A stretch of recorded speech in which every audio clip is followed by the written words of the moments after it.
ഭാഗവത തത്വസമീക്ഷാ സത്രത്തിൻ്റെ 6ാം സുദിനം. നോട്ടീസിൽ പറഞ്ഞിരിക്കുന്നത് കിഴക്കേടൻ ശ്രീമാൻ ഹരിനാരായണൻ നമ്പൂതിരിയാണ് കൃഷ്ണാവതാര മഹോത്സവം ഇവിടെ അവതരിപ്പിക്കാനായി നിർദ്ദേശിക്കപ്പെട്ടിരിക്കുന്നത്. പക്ഷേ ആരോഗ്യപരമായ കാരണങ്ങളാൽ അദ്ദേഹത്തിന് എത്തിച്ചേരാൻ സാധിക്കില്ല എന്ന് ഉച്ചയ്ക്കാണ് അദ്ദേഹം അറിയിക്കുന്നത്. അതുകൊണ്ട് കഴിഞ്ഞ വർഷത്തെ പോലെ ആ വേഷം അണിയാനും ആടാനും ഇത്തവണയും നിയുക്തനായിരിക്കുകയാണ്. അപ്പോൾ യാതൊരു മുന്നൊരുക്കവും തയ്യാറെടുപ്പുമില്ലാതെയാണ് ശ്രേഷ്ഠമായ ഈ പ്രവക്തൃപീഠത്തിൽ കൃഷ്ണാവതാരത്തെക്കുറിച്ച് സംസാരിക്കാനിരിക്കുന്നത്. ഏതെങ്കിലും തരത്തിൽ നിങ്ങൾക്ക് അംഗീകരിക്കാനോ ഉൾക്കൊള്ളാനോ പറ്റുന്ന ആശയങ്ങളോ സന്ദേശങ്ങളോ ലഭിക്കുന്നുണ്ടെങ്കിൽ അത് നമ്മുടെ പൂർവാചാര്യന്മാർക്ക് പൂർണ്ണമായി അതിൻ്റെ അവകാശവും ഉത്തരവാദിത്വവും നൽകുകയും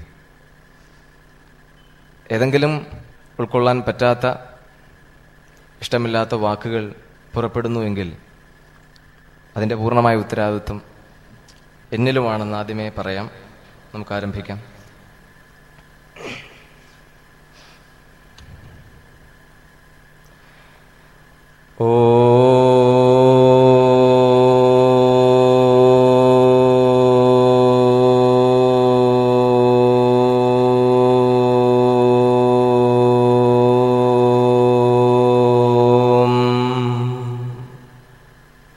ബ്രഹ്മാനന്ദം പരമസുഖദം കേവലം ജ്ഞാനമൂർത്തിം ദ്വന്ദ്വാതീതം ഗഗനസദൃശം തത്വമസ്യാദിലക്ഷ്യം ഏകം നിത്യം വിമലമചലം സർവധീ സാക്ഷിഭൂതം ഭാവാതീതം ത്രിഗുണരഹിതം സദ്ഗുരും തം നമാമി.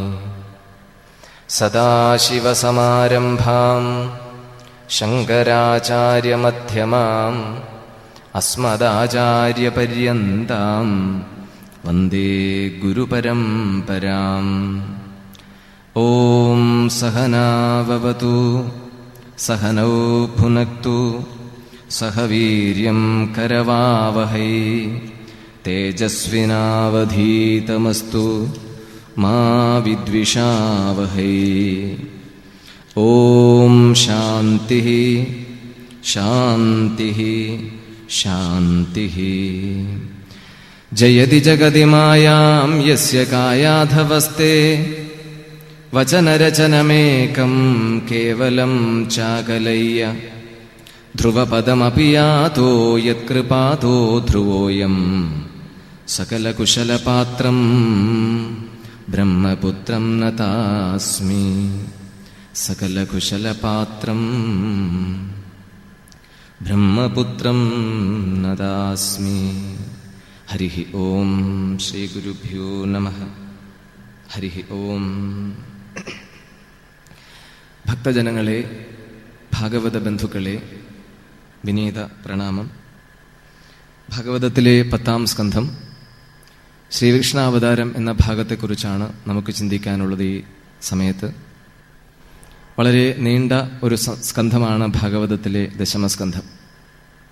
90 അധ്യായങ്ങളിൽ മഹാഭാരത സാഹിത്യത്തിൽ വളരെ പടർന്നു പന്തലിച്ച് കിടക്കുന്ന ശ്രീകൃഷ്ണ ചരിതത്തെ വേണ്ടവണ്ണം കോർത്തിണക്കി ഒരു മനുഷ്യജീവിത പട്ടികയിൽ കൂടി അവതരിപ്പിക്കുന്ന, അല്ലെങ്കിൽ ജീവിത ചക്രത്തിൽ കൂടി അവതരിപ്പിക്കുന്ന ഒരു പ്രത്യേകത ദശമസ്കന്ധത്തിനുണ്ട് ശ്രീകൃഷ്ണ ചരിതത്തിൽ. അപ്പം മഹാഭാരതത്തിൻ്റെ വിവരണ സന്ദർഭത്തിൽ പല മേഖലകളിൽ ശ്രീകൃഷ്ണന്റെ സാന്നിധ്യം പലപ്പോഴായി നമുക്ക് കാണാം.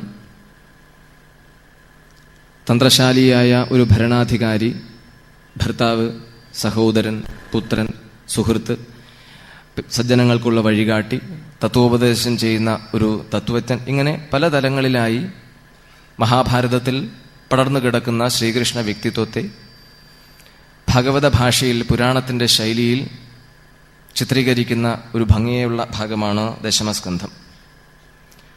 ദശമസ്കന്ധത്തെ അധ്യാത്മഭാവത്തിലോ അധ്യാത്മഭാഷയിലോ വിലയിരുത്തുന്ന പക്ഷം പ്രധാനമായും രണ്ടായി മഹർഷി തന്നെ അതിനെ വിഭജിച്ചിട്ടുണ്ട്, പൂർവാർദ്ധമെന്നും ഉത്തരാർദ്ധമെന്നും. ദശമസ്കന്ധത്തിലെ സംഭവങ്ങൾ ഒട്ടാകെ പ്രധാനമായും 3 കഥാപാത്രങ്ങളുമായി ബന്ധപ്പെട്ട് നിൽക്കുന്നു. അതിലാദ്യത്തേതാണ് കംസൻ, രണ്ടാമത്തേത് ജരാസന്ധൻ, മൂന്നാമത് ശിശുപാലൻ.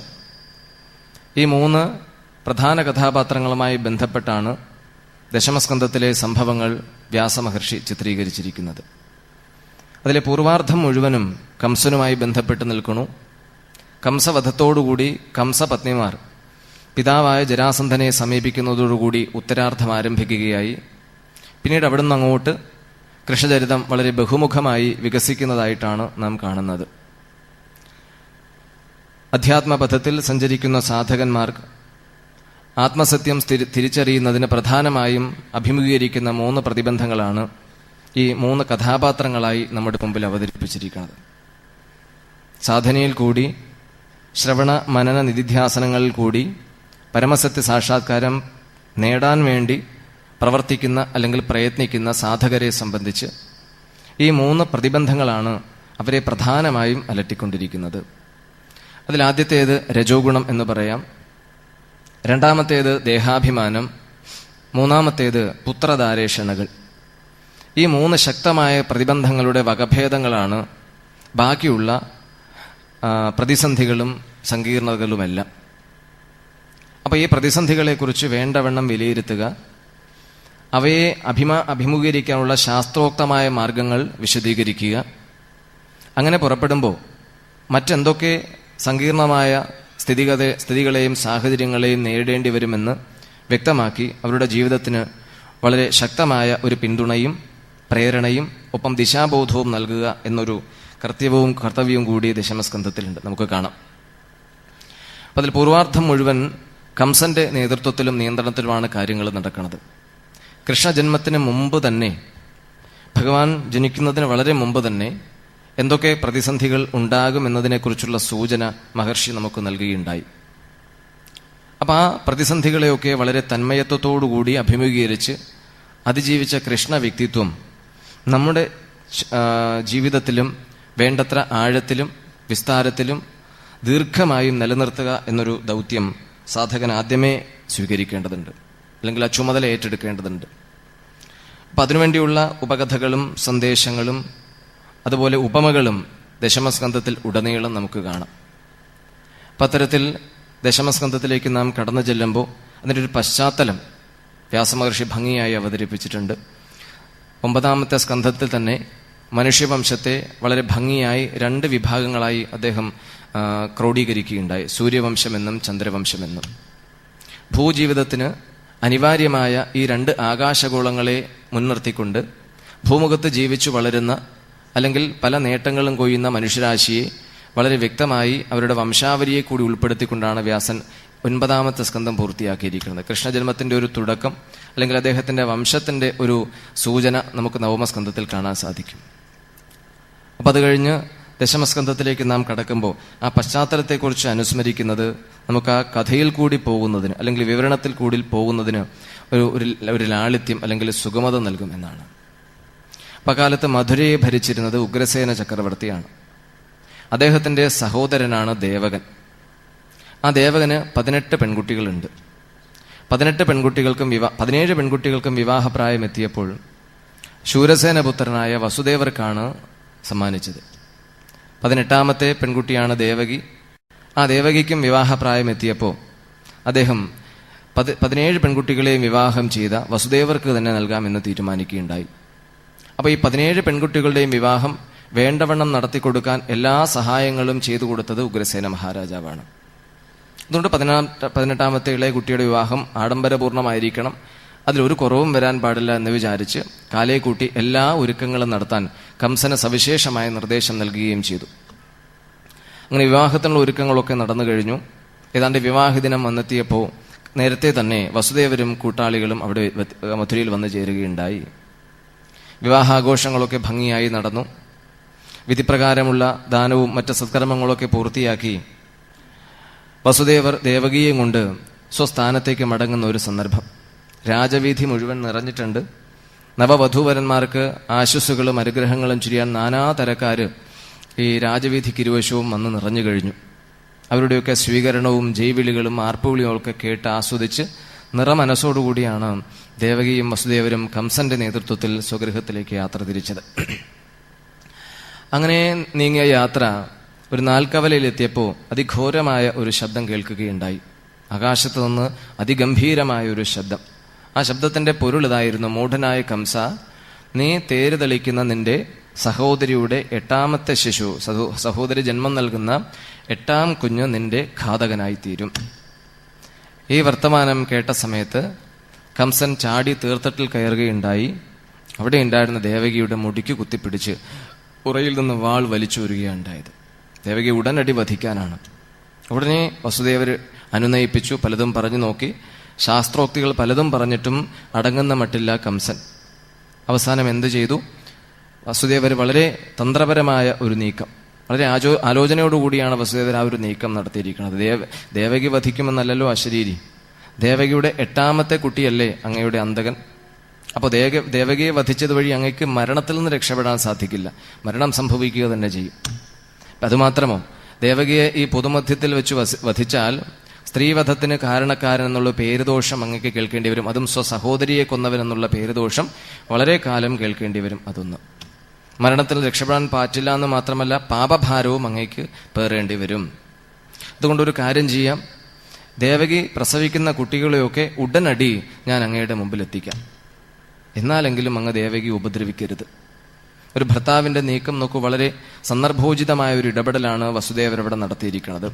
സ്വസഹോദരന്റെ കൈകൊണ്ട് ദേവകി കൊല്ലപ്പെടും എന്നൊരു സ്ഥിതി വന്നപ്പോൾ ആദ്യം രക്ഷിക്കേണ്ടത് ദേവകിയാണ്, സ്വന്തം പത്നിയാണ്. ആ ധർമ്മമനുസരിച്ച് വസുദേവർ വളരെ തന്ത്രപരമായ, അങ്ങനെ തന്നെ അതിനെ തന്ത്രപരമായ നീക്കത്തിൽ കൂടി ദേവകിയെ മോചിപ്പിച്ച് സ്വഗൃഹത്തിൽ എത്തിച്ചു. തത്കാലം രംഗം ശാന്തമായി. ദിവസങ്ങളും മാസങ്ങളും പിന്നിട്ടു. ദേവകി പ്രഥമ ഗർഭം ധരിച്ചു. ശുഭകാലത്ത് ദേവകി ഒരു ആൺകുഞ്ഞിന് ജന്മം നൽകി. വസുദേവർ ആ കുട്ടിയെ തന്റെ കയ്യിലെടുത്ത് നേരെ കംസനെ കാണാനായി ചെന്നു. ചോരക്കുഞ്ഞിനെ കൈക്കുമ്പിളിൽ കോരിയെടുത്ത് കംസന്റെ മുമ്പിലെത്തിയ വസുദേവരെ കണ്ട് കംസനെ പോലും അത്ഭുതപ്പെട്ടു പോയി എന്നാണ്. ഏതൊരു പിതാവ് എങ്ങനെ ചെയ്യുക? തന്റെ ആദ്യത്തെ കുഞ്ഞിനെ, അതും ജനിച്ചു വീണ ഉടനെ കയ്യിലെടുത്ത് കംസന്റെ മുമ്പിൽ ഹാജരാക്കുക. എന്തിനു വേണ്ടിയ? പ്രതിജ്ഞാപാലനം. താൻ ഈ വാക്കു പറഞ്ഞാണ് തന്റെ പത്നിയെ മരണത്തിൽ നിന്ന് രക്ഷപ്പെടുത്തിയത്. അപ്പൊ ആ സത്യത്തിന് എത്രത്തോളം വില വസുദേവർ നൽകിയത് കൊണ്ടായിരിക്കണം അത്തരം തീക്ഷ്ണമായ ഒരു നീക്കം നടത്താൻ വസുദേവർ തയ്യാറായത്. ആലോചിക്കേണ്ടതാണ്. അപ്പോ കംസൻ ആ കുട്ടിയെ വെറുതെ വിടുന്നതായിട്ടാണ് ഭാഗവതം നമ്മുടെ മുമ്പിൽ ചിത്രീകരിക്കുന്നത്. വസുദേവർ ആ കുട്ടിയെ കൊണ്ട് മടങ്ങിയുണ്ടായി. വീണ്ടും ഓരോ തവണയും ദേവകി ജന്മം നൽകുന്ന കുട്ടികളെ ജനിച്ച മാത്രയിൽ വസുദേവർ കംസന്റെ മുമ്പിൽ എത്തിക്കുന്നതായിട്ടാണ് നാം കാണുന്നത്. 6 തവണ കഴിഞ്ഞപ്പോഴാണ് നാരദ മഹർഷി ഇക്കാര്യത്തിൽ ഇടപെടാൻ വരുന്നത്. നാരദൻ എന്ന് കേൾക്കുമ്പോൾ നമുക്കൊക്കെ ഒരു നെറ്റി ചുളി, ഏഷണിക്കാരൻ, അല്ലെങ്കിൽ കുതന്ത്രങ്ങൾ പ്രയോഗിച്ച് ആൾക്കാരെ തമ്മിലടിപ്പിക്കുന്നവൻ എന്നൊക്കെയുള്ള ഒരു അപവാദം പലരും നാരദ മഹർഷിക്ക് നൽകി കേൾക്കാറുണ്ട്. ഭാഗവതത്തിൽ നിന്ന് മാത്രമല്ല, ഇതിഹാസങ്ങളിലൊക്കെ നാരദ മഹർഷിയുടെ സ്ഥാനം നമുക്ക് കാണാം. ഒരിക്കലും അങ്ങനെ ഒരു അപവാദ പേര് കേൾക്കാൻ അർഹനല്ല, അല്ലെങ്കിൽ യോഗ്യനല്ല നാരദൻ. നാരദൻ എന്ന് പറയുന്ന പദം തന്നെ, ആ നാമത്തിന് തന്നെ വളരെ വിശേഷപ്പെട്ട ഒരു അർത്ഥമുണ്ട്. നാരം പരമാത്മജ്ഞാനാഭിഷേകം ദദാതി ഇതി നാരദ. ഈശ്വരനെക്കുറിച്ച് അല്ലെങ്കിൽ സത്യത്തെക്കുറിച്ച് ഉള്ള അറിവ് പകർന്നു കൊടുക്കുന്നവരാരോ അവരാണ് നാരദർ എന്നറിയപ്പെടുന്നത്. അതുമാത്രമല്ല, നാരദ മഹർഷി ഇടപെടൽ കൊണ്ട് ആർക്കും ഒരു ദോഷവും സംഭവിച്ചിട്ടില്ല. ഏതൊക്കെ സന്ദർഭങ്ങളിൽ ആരുടെയൊക്കെ ജീവിതത്തിൽ നാരദ മഹർഷി ഇടപെട്ടിട്ടുണ്ടോ അതൊക്കെ നന്മയിലാണ് ചെന്ന് കലാശിച്ചിട്ടുള്ളത്. അധ്യാത്മഭാഷയിൽ പറഞ്ഞാൽ വളരെ വേഗം ജീവനെ ഈശ്വരപ്രാപ്തിക്ക് യോഗ്യനാക്കുന്ന, അല്ലെങ്കിൽ ഈശ്വരപ്രാപ്തി നേടിക്കൊടുക്കുന്ന മറ്റിലുള്ള പ്രേരണയോ നിർബന്ധമോ ആഹ്വാനമോ ഒക്കെയാണ് നാരദ മഹർഷിയിൽ നിന്നുണ്ടായിട്ടുള്ളത്. അതുകൊണ്ട് ഒരിക്കലും അങ്ങനെ ഒരു അപവാദ വാർത്ത അല്ലെങ്കിൽ അപവാദം നിറഞ്ഞൊരു വാക്ക് നമ്മുടെ നാവിൽ നിന്നുണ്ടാകാൻ പാടില്ല എന്നാണ്. എന്തായാലും നാരദ മഹർഷി ഇടപെട്ടു. അദ്ദേഹം കംസനുമായുള്ള സംഭാഷണത്തിൽ താൻ ദേവലോകത്തു നിന്ന് വരികയാണ്. നിങ്ങളെപ്പോലുള്ള അസുരന്മാരെ മുഴുവൻ ഭൂമിയിൽ നിന്ന് തുടച്ചു നീക്കാൻ മഹാവിഷ്ണുവിന്റെ നേതൃത്വത്തിൽ വലിയൊരു നീക്കം ആസൂത്രണം നടക്കുന്നുണ്ട്.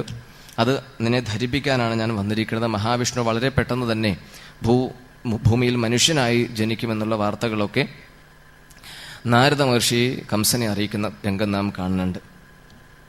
അപ്പോൾ പറയുകയാണ്, നോക്കൂ കംസ, നിങ്ങളെപ്പോലുള്ള ആസുരീയ ബുദ്ധിയുള്ളവർക്ക് അല്ലെങ്കിൽ ആസുരീയ ശക്തിക്കാർക്ക് ഒരിക്കലും ദേവന്മാരുടെ നീക്കങ്ങളോ നടപടികളോ തിരിച്ചറിയാൻ സാധിക്കില്ല.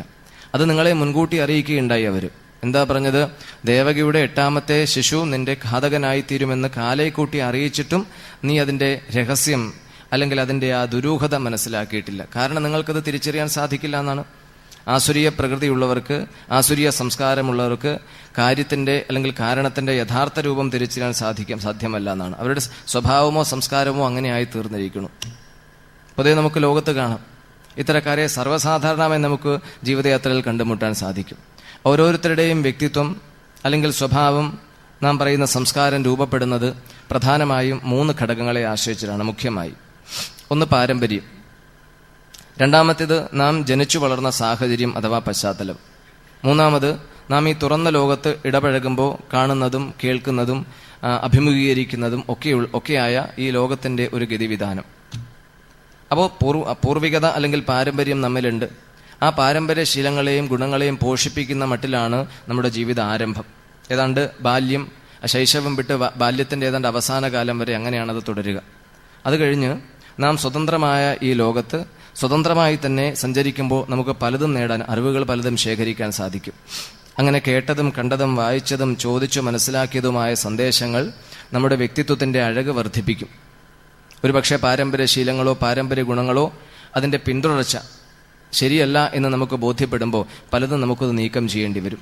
അങ്ങനെ സ്വതന്ത്രമായ പൂർണ്ണമായ ഒരു വ്യക്തിത്വം നമ്മിൽ വേണ്ടതുപോലെ രൂപപ്പെടാൻ ഒരുപക്ഷെ ജീവിതത്തിന്റെ മധ്യകാലം തന്നെ കഴിയേണ്ടി വരും. പലപ്പോഴും അങ്ങനെയാ കണ്ടുവരാറ്. അപ്പം അതുകൊണ്ട് അങ്ങനെ രൂപപ്പെട്ടിരിക്കുന്ന ഈ പ്രകൃതത്തെ അല്ലെങ്കിൽ സംസ്കാരത്തെ പുനഃക്രമീകരിക്കാൻ ബാഹ്യമായി ചെയ്യുന്ന ആചാരങ്ങളോ അനുഷ്ഠാനങ്ങളോ ഒന്നും കാര്യമായ പ്രയോജനം നമുക്ക് നൽകാറില്ല. അപ്പം അവിടെയാണ് ഇത്തരം തത്വപ്രതിപാദനങ്ങളുടെ പ്രസക്തി. താത്വികമായ സന്ദേശങ്ങളും അവയെ തുടർന്ന് ഉണ്ടാകുന്ന മൂല്യങ്ങളും വേണ്ടവണ്ണം നിരന്തരം ശ്രവിച്ച് കേട്ട് അതിനെക്കുറിച്ച് ആലോചിച്ച് നമ്മുടെ വ്യക്തിത്വത്തിന്റെ ഭാഗമായി ചേർക്കുമ്പോഴാണ് നേരത്തെ രൂപപ്പെട്ടിരിക്കുന്ന നമ്മുടെ വ്യക്തിത്വം കൂടുതൽ പുഷ്കലമാകുക, സമ്പുഷ്ടമാകുക. പക്ഷെ അതിന് കുറേ സമയം പിടിക്കാറുണ്ട് പലപ്പോഴും. അപ്പൊ അത്തരം ഒരു പോരായ്മ നികത്തുന്നതിനാണ് പണ്ടുകാലത്ത് ഗുരുകുലങ്ങളിൽ തന്നെ ഈ അധ്യാത്മവിദ്യ വിദ്യാർത്ഥികൾക്ക് പകർന്നു നൽകിയിരുന്നത്. ഇന്ന് രാവിലെ ബ്രഹ്മചാരി, അതുപോലെ ഗൃഹസ്ഥൻ, വാനപ്രസ്ഥൻ എന്നീ ധർമ്മികളുടെ ചുമതലകളെക്കുറിച്ചും അവരുടെ ജീവിതത്തെക്കുറിച്ചും ചെറിയ തോതിൽ നിങ്ങൾ കേട്ടിട്ടുണ്ടാകും. ഭാഗവതത്തിൽ തന്നെ പ്രഹ്ലാദന്റെയും ധ്രുവന്റെയും മറ്റനേകം സാധകന്മാരുടെയും ഭക്തന്മാരുടെയും ബാല്യകാലചരിതങ്ങൾ പരിശോധിക്കുമ്പോൾ അവരൊക്കെ അധ്യാത്മവിദ്യയെയും സാധനാനുഷ്ഠാനങ്ങളെയും വേണ്ടവണ്ണം ജീവിതത്തിൽ കൂട്ടിയിണക്കിക്കൊണ്ടാണ് അവർ ലോകത്തേക്ക് സഞ്ചരിക്കാൻ പുറപ്പെട്ടത്. എന്നാൽ അത്തരമൊരു അധ്യാത്മ സമ്പർക്കമോ ബ്രഹ്മവിദ്യയോ ചെറുപ്പത്തിലെ പരിശീലിപ്പിക്കുന്ന മട്ടിൽ ആധുനിക വിദ്യാഭ്യാസം തയ്യാറാകണില്ല. പലരും ആ കാര്യം ശ്രദ്ധിക്കുന്നില്ല എന്നതാണ് വലിയൊരു ദുരന്തം, വലിയൊരു സങ്കടം, അസ്വസ്ഥത. അപ്പൊ ഇവിടെ രൂപപ്പെട്ടിരിക്കുന്ന നമ്മുടെ സംസ്കാരത്തിൽ കാലങ്ങളായോ പൂർവജന്മാർജിതമായോ വന്നു ഭവിച്ചിരിക്കുന്ന വൈപരീത്യങ്ങളെ ഓരോന്നോരോന്നായി തെരഞ്ഞെടുത്ത് നീക്കം ചെയ്യാനുള്ള പ്രായോഗിക പദ്ധതി എന്ന നിലയ്ക്കാണ് ശ്രീമദ് ഭാഗവതം നമ്മുടെ ഭക്തി എന്ന് പറയുന്ന പ്രായോഗിക അനുഷ്ഠാനത്തെ നമ്മുടെ മുമ്പിൽ അവതരിപ്പിക്കുന്നത്. ഭാഗവതത്തിലെ പല സ്തുതികളും നമ്മൾ പരിശോധിക്കുമ്പോൾ അതിലൊക്കെ ഉപനിഷത്ത് പ്രതിപാദിതമായ തത്വജ്ഞാനത്തെയാണ്, ഭഗവാൻ എന്ന പേരിൽ ആത്മഭാവത്തെയോ അല്ലെങ്കിൽ പരമാത്മതത്വത്തെയോ വിവരിക്കുന്ന വാക്കുകളാണ് അതിലൊക്കെ ഉടനീളം നമുക്ക് കാണാൻ സാധിക്കുക. കുന്തിയുടെ സ്തുതിയാകട്ടെ, ഭീഷ്മരുടെ സ്തുതിയാകട്ടെ, തുടർന്ന് വരുന്ന അനേകം സ്തുതികളൊക്കെ നമ്മൾ പരിശോധിക്കുമ്പോൾ കേവലം പുകഴ്ത്തൽ മാത്രമല്ല. സ്തുതിക്കുക എന്ന് പറഞ്ഞാൽ നമുക്ക് സാധാരണ അറിയാം പുകഴ്ത്തുക, അവളെക്കുറിച്ച് ഇങ്ങനെ വാനോളം കൂട്ടി പറയുക. അങ്ങനെ ഒരു പുകഴ്ത്തലിനപ്പുറം നമ്മിൽ അന്തർലീനമായിരിക്കുന്ന ആത്മ സാന്നിധ്യത്തെ അല്ലെങ്കിൽ ആത്മാനുഭവത്തെ വാക്കുകൾ കൊണ്ട് വിശേഷിപ്പിക്കാൻ ഒരാളുടെ ബുദ്ധിക്ക് പരിചയപ്പെടുത്തി കൊടുക്കാൻ പറ്റുന്ന പ്രയോഗത്തിന്റെ പരമാവധിയിൽ നിന്നുകൊണ്ടാണ് ഈ സ്തുതികളൊക്കെ ചിട്ടപ്പെടുത്തിയിരിക്കുന്നത്. അപ്പം ഒരാളെ ഒരു കാര്യം പറഞ്ഞ് മനസ്സിലാക്കാൻ അല്ലെങ്കിൽ അവർക്ക് ആ ആശയത്തെക്കുറിച്ച് വേണ്ടവണ്ണം ഒരു ധാരണയുണ്ടാകാൻ അവരുടെ തലത്തിലേക്ക് ഇറങ്ങിച്ചെന്ന് പറയുന്നതാണ് ഏറ്റവും ഉത്തമം. അതേ സാധിക്കുകയുള്ളൂ. ഇപ്പോൾ വിദ്യാലയങ്ങളിൽ ചെറിയ ക്ലാസ്സുകളിൽ കുട്ടികളെ പഠിപ്പിക്കുന്ന അധ്യാപകന്മാരോ അവരുടെ കൊച്ചുകുട്ടികളുടെ ഭാഷയിൽ സംസാരിക്കുന്നത് കാണാം. അവർക്ക് മനസ്സിലാകുന്ന രീതിയിൽ ചില നടനങ്ങളോ ചില അംഗവിക്ഷേപങ്ങളോ അവരുടെ മുമ്പിൽ അവതരിപ്പിക്കും. എന്തിനു വേണ്ടിയാ? ഈ അധ്യാപകർ നൽകുന്ന സന്ദേശം വളരെ പെട്ടെന്ന് ഈ വിദ്യാർത്ഥിയുടെ ബുദ്ധിക്ക് ഗ്രഹിക്കാൻ സാധിക്കണം. അപ്പം അതുകൊണ്ട് ആരെയും ഒരു കാര്യം പറഞ്ഞ് ധരിപ്പിക്കാൻ എളുപ്പമാർഗം അവരുടെ തലത്തിലേക്ക് ഇറങ്ങിച്ചെന്ന് പറഞ്ഞു മനസ്സിലാക്കുകയാണ്. ആ ഒരു ശൈലിയാണ് ശ്രീമദ് ഭാഗവതം സ്വീകരിച്ചിരിക്കുന്നത്. വദന്തി തത് തത്വവിദഃ തത്വം യജ്ഞാനമദ്വയം ബ്രഹ്മേതി പരമാത്മേതി ഭഗവാൻ ഇതി ശബ്ദതേ എന്ന ആപ്തവാക്യത്തിൽ നിന്നുകൊണ്ട് തന്നെ നമുക്ക് ചിന്തിക്കാം. മഹാത്മാക്കളും തത്വജ്ഞാനികളും പണ്ഡിതന്മാരുമൊക്കെ പറയുന്ന ബ്രഹ്മമെന്നും പരമാത്മാവെന്നും ഈശ്വരനെന്നുമുള്ള സംജ്ഞകളിൽ കൂടി സൂചിപ്പിക്കുന്നത് നമ്മിൽ എല്ലാവരിലും ബോധാതീതമായി നിലകൊള്ളുന്ന ഉണർവാണ് ആത്മാ എന്നുള്ള പദം. പക്ഷെ അത്രത്തോളം ബൗദ്ധികമായ വിജ്ഞാനവും അനുഭൂതിയും ഉണ്ടാകണമെങ്കിൽ അതിനനുസരിച്ച് നമ്മുടെ ജീവിതയാത്ര ക്രമീകരിക്കേണ്ടതുണ്ട്. ആ ക്രമീകരണം എത്തരത്തിലാകണം എന്നതിനെക്കുറിച്ചാണ് ശ്രീമദ് ഭാഗവതം ഉടനീളം ചർച്ച ചെയ്യുന്നത്. അനവധി ഉദാഹരണങ്ങളും ഉപമകളും ചൂണ്ടിക്കാണിച്ച് മനുഷ്യജീവിതത്തിന്റെ ഗതിയെയും അല്ലെങ്കിൽ മനുഷ്യജീവിതത്തിന്റെ തകരാറുകളെയും രണ്ടിനെയും വളരെ വ്യക്തമായി വിലയിരുത്തിക്കൊണ്ടുള്ള ഒരു അവതരണമാണ് ശ്രീമദ് ഭാഗവതത്തിന്റെ സവിശേഷത. മറ്റു പുരാണങ്ങളിൽ വെച്ചുള്ള പ്രത്യേകതയും അത് തന്നെയാണ്. അപ്പോൾ ഇവിടെ ദശമസ്കന്ധത്തിലേക്ക് വരുമ്പോൾ ഭഗവാന്, ഈശ്വരന്, ദൈവത്തിന് എന്ന പേരിലുള്ള സ്തുതികൾ അല്ലെങ്കിൽ സമർപ്പണങ്ങൾ നമ്മുടെ വ്യക്തി ജീവിതത്തിൽ എത്രത്തോളം ആന്തരമായ ഒരു അനുഭൂതി അല്ലെങ്കിൽ ആന്തരമായ ഒരു ദിശ നൽകാൻ സഹായിക്കുന്നെന്ന് ഓരോരുത്തരും വിലയിരുത്തേണ്ടതാണ്. അപ്പോൾ ഓരോരുത്തരിലും നേരത്തെ പറയുകയുണ്ടായി രൂപപ്പെട്ട സംസ്കാരം അല്ലെങ്കിൽ സ്വഭാവം അല്ലെങ്കിൽ വ്യക്തിത്വം അത് രൂപപ്പെട്ട് കഴിഞ്ഞു. അതിനെ ഒരു സുപ്രഭാതത്തിലോ അല്ലെങ്കിൽ ഒരു പ്രത്യേക മുഹൂർത്തത്തിലോ പുനഃക്രമീകരിക്കാനോ പുനഃപരിഷ്കരിക്കാനോ സാധ്യമത അല്ലാതെ എല്ലാവർക്കും അറിവുള്ള കാര്യമാണ്. അപ്പം അതിനെന്ത് വേണം? ഈ ഭാഗവത തത്വങ്ങളും മൂല്യങ്ങളും സന്ദേശങ്ങളും ജീവിതത്തിന്റെ ഭാഗമായി തീരേണ്ടതുണ്ട്, ദിനചര്യയുടെ ഭാഗമായി തീരേണ്ടതുണ്ട്. വെറുതെ കേൾക്കാനും പറയാനും മാത്രമുള്ളതല്ല, ഇത് അനുസന്ധാനം ചെയ്യാനും അനുശീലിക്കാനും ഉള്ളതാണ് എന്നൊരു തോന്നൽ മാത്രം പോരാ എന്നുള്ളൊരു ദാർഢ്യം നമുക്കുണ്ടാകേണ്ടതുണ്ട്. അപ്പോൾ ദശമസ്കന്ധം വരെയുള്ള കഥകളിൽ കൂടി വൈരാഗ്യത്തെക്കുറിച്ചും ജ്ഞാനത്തെക്കുറിച്ചും ഭക്തിയെക്കുറിച്ചും വളരെ ലളിതമായ ഉദാഹരണങ്ങൾ ചൂണ്ടിക്കാണിച്ച് സംസാരിച്ച വ്യാസമഹർഷി ദശമസ്കന്ധം വിട്ട് ഏകാദശ സ്കന്ധത്തിലേക്ക് കടക്കുമ്പോൾ താത്വികമായ വിലയിരുത്തലുകളും നിരൂപണങ്ങളുമാണ് നടത്തുന്നത്. അവിടെ സംവാദങ്ങളും ചർച്ചകളും അന്വേഷണങ്ങളും ചോദ്യോത്തരങ്ങളുമാണ് നമുക്ക് കാണാൻ സാധിക്കുക. അപ്പോൾ ആത്മജ്ഞാന സിദ്ധിക്ക് ഒരു വ്യക്തിയെ പ്രാപ്തമാക്കുന്ന അല്ലെങ്കിൽ യോഗ്യനാക്കുന്ന നിലയിലേക്ക് ശ്രീമദ് ഭാഗവതം പടിപടിയായി അതിന്റെ അവതരണം നമ്മിൽ കൂടി തന്നെ നാമായി തന്നെ നടത്തുന്നതായി നമുക്ക് കാണാം. ഭാഗവതം എന്ന് പറയുന്നത് ഒരു തീർത്ഥയാത്ര തന്നെയാണ്. നമുക്കറിയാം ഭാഗവതത്തിൽ കൂടിയുള്ള യാത്ര. നൈമിഷാരണ്യത്തിൽ ആരംഭിച്ച് ഗംഗാതടത്തിൽ സമാപിക്കുന്ന ഈ തീർത്ഥയാത്ര എന്തുകൊണ്ടും മനുഷ്യബുദ്ധിക്കും മനുഷ്യ മനസ്സിനും മനുഷ്യ ജീവിതത്തിനും വേണ്ടത്ര അഴകും മാത്രമല്ല അറിവും നൽകുന്ന ഒരു സംഹിതയാണെന്നതിൽ തർക്കമില്ല. അപ്പോൾ തീർത്ഥയാത്ര എന്ന് പറയുമ്പോൾ നമ്മുടെ മനസ്സിൽ പെട്ടെന്ന് ഓടി വരുന്നത് ഇന്ന് കാണുന്ന പിക്നിക് യാത്രകളാണ്. അങ്ങനെയാണല്ലോ ഇന്ന് തീർത്ഥസങ്കേതങ്ങളെയൊക്കെ നമ്മൾ കാണുന്നത്. ക്ഷേത്രങ്ങൾ നോക്കിയാൽ, തീർത്ഥസ്ഥാനങ്ങൾ നോക്കിയാൽ, പുണ്യാശ്രമങ്ങൾ നോക്കിയാൽ, പഴയകാലത്ത് തപസ്വികൾ വിഹരിച്ചിരുന്ന വനപ്രദേശങ്ങളൊക്കെ നോക്കിയാൽ ഇന്ന് അവിടെയൊക്കെ ജനനിബിഡമായിരിക്കുന്നത് കാണാം. ഭൗതിക ജീവിതത്തിലെ കൃത്യങ്ങളിൽ നിന്നെല്ലാം വിരമിച്ച് സ്വസ്ഥമായിരുന്ന് ആത്മവിചാരവും അതിന് യോഗ്യമായ സാധനാനുഷ്ഠാനങ്ങളും ചെയ്യുന്നതിന് വേണ്ടി തെരഞ്ഞെടുത്തിരുന്ന പുണ്യസങ്കേതങ്ങളോ പുണ്യസ്ഥാനങ്ങളോ തീർത്ഥസങ്കേതങ്ങളോ ഇന്നെന്തായി മാറിയിരിക്കണമെന്ന് നിങ്ങൾക്ക് ഓരോരുത്തർക്കും അറിയാം. അവിടെ പോയുള്ള സ്ഥിതി എന്താണെന്ന് എല്ലാവർക്കും വളരെ വ്യക്തമായി അറിയാം.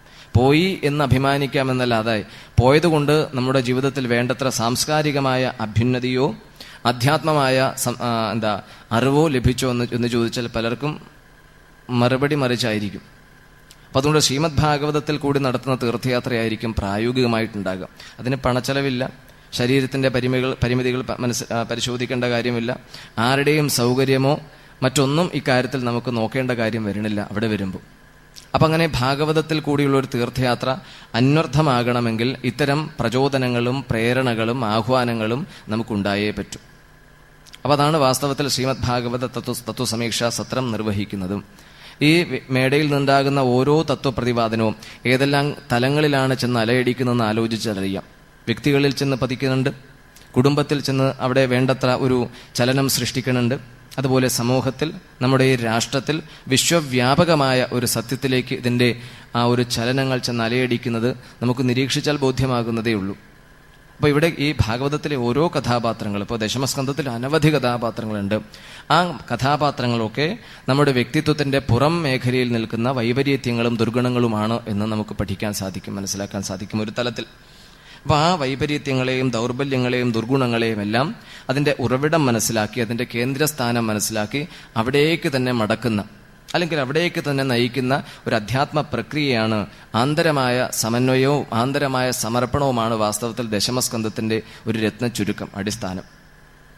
അപ്പോൾ എവിടെ നിന്നാണോ ഇതൊക്കെ രൂപം കൊണ്ടിരിക്കുന്നത്? കൃഷ്ണന്റെ അവതാരത്തിൽ തുടങ്ങി അങ്ങോട്ടുള്ള ഭാഗങ്ങൾ മുഴുവൻ അസുരന്മാരെ കൊന്നു, കംസനെ കൊന്നു, പൂതനെ കൊന്നു എന്നുള്ള അനവധി വിവരണങ്ങളൊക്കെ കേൾക്കുമ്പോൾ കൃഷ്ണൻ എല്ലാവരെയും കൊല്ലാൻ വേണ്ടി മാത്രമാണോ ജനിച്ചതെന്ന് തോന്നിപ്പോവും. വേറെ ഒരു അവതാരം ഇത്രയധികം കൊലപാതകം ചെയ്തിട്ടുണ്ടോ എന്നറിയില്ല. ബാക്കി എല്ലാ അവതാരങ്ങളിലും ഏതെങ്കിലും 1-2 കൊലപാതകങ്ങളൊക്കെ നടത്തിയെന്നതൊഴിച്ചാൽ കൃഷ്ണജന്മത്തിലും കൃഷ്ണജീവിതത്തിലുമാണ് അനവധി പൂതന തുടങ്ങി അങ്ങോട്ട് കൊലപാതകത്തിന്റെ ഒരു നീണ്ട പരമ്പര നമുക്ക് കൃഷ്ണനിൽ കാണാൻ സാധിക്കും.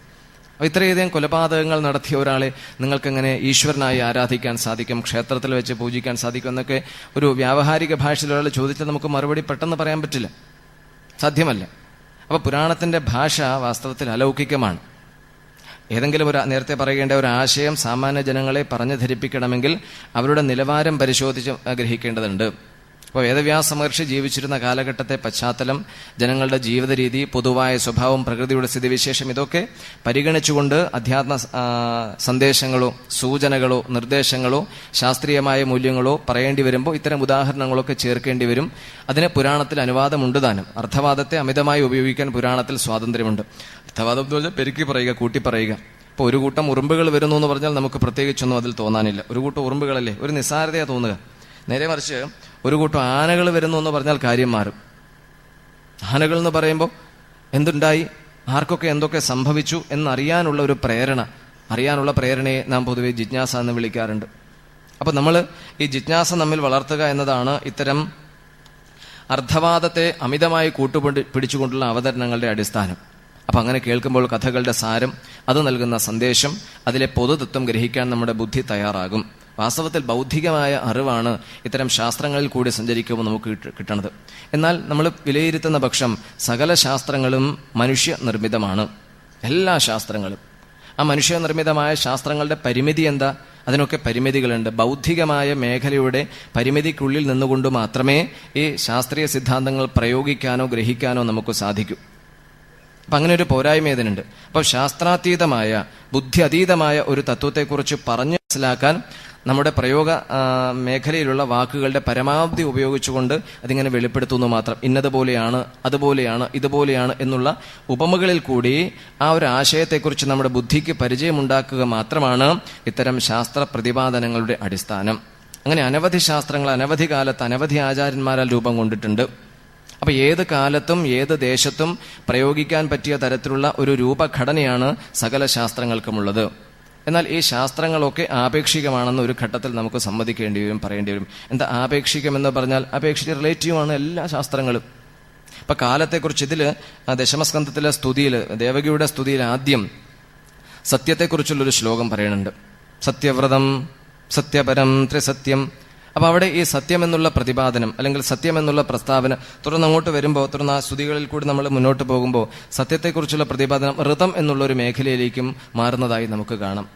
പഴയകാലത്ത് ആചാര്യന്റെ വസതിയിൽ താമസിച്ച് ആചാര്യ ശുശ്രൂഷ ചെയ്ത് ഗുരുകുലത്തിലെ ചുമതലകളൊക്കെ നിറവേറ്റി വിനയാനുതനായി പഠിക്കുന്ന അല്ലെങ്കിൽ പഠിതാവായിരിക്കുന്ന ഒരു ശിഷ്യൻ അല്ലെങ്കിൽ വിദ്യാർത്ഥി ആചാര്യമുഖത്തുനിന്ന് ശാസ്ത്രതത്വങ്ങൾ ഗ്രഹിക്കാനായി അദ്ദേഹത്തിന്റെ മുമ്പിൽ ഇരിക്കുമ്പോൾ രണ്ടുപേരും ചേർന്ന് സംയുക്തമായി ചില ശ്ലോകങ്ങളൊക്കെ ചെല്ലാറുണ്ട്. ഉപനിഷത്ത് പഠിതാക്കൾക്കൊക്കെ അറിയുന്നതാണ്. അതിലൊന്നാമത്തേതാണ് വാങ്മേ മനസ്സി പ്രതിഷ്ഠിത മനോമേ വാചി പ്രതിഷ്ഠിതം ആവിരാവിർമയേധി വേദസ്യ മഹാണീസ്ഥ ശ്രുതം മേമ പ്രഹാസീഹി അനേന അധീതേന അഹോരാത്രൻ സന്തധാമി ഋതം വദിഷ്യാമി സത്യം വദിഷ്യാമി തന്മാമവതു തത് വക്താരമവതു അവതു മാം അവതു വക്താരം അവതു വക്താരം. കേട്ടിട്ടുണ്ടാകും ചിലരൊക്കെ. അപ്പോൾ ഇവിടെ ഋതം വദിഷ്യാമി സത്യം വദിഷ്യാമി, നോക്കൂ, രണ്ടിന്റെയും അർത്ഥം ഏതാണ്ട് ഒന്ന് തന്നെയാണ്. ഋതം എന്ന് പറഞ്ഞാലും സത്യം, സത്യം എന്ന് പറഞ്ഞാലും സത്യം. എന്താണ് ഇതിൽ നമ്മളുടെ വ്യത്യാസം? എന്താ ഭേദം? എന്താ? ഋതം എന്ന് പറയുന്നത് പാരമാർത്ഥിക സത്യം, ആബ്സല്യൂട്ട് ട്രൂത്ത്. മറ്റേത് വ്യാവഹാരിക സത്യം.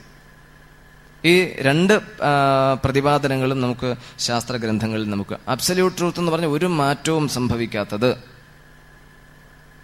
ഒരു ദേശത്തും ഒരു കാലത്തും ഒരിക്കലും മാറ്റം സംഭവിക്കാതെ നിത്യ നൂതനമായി തുടരുന്നതെന്തോ അതാണ് ഋതം.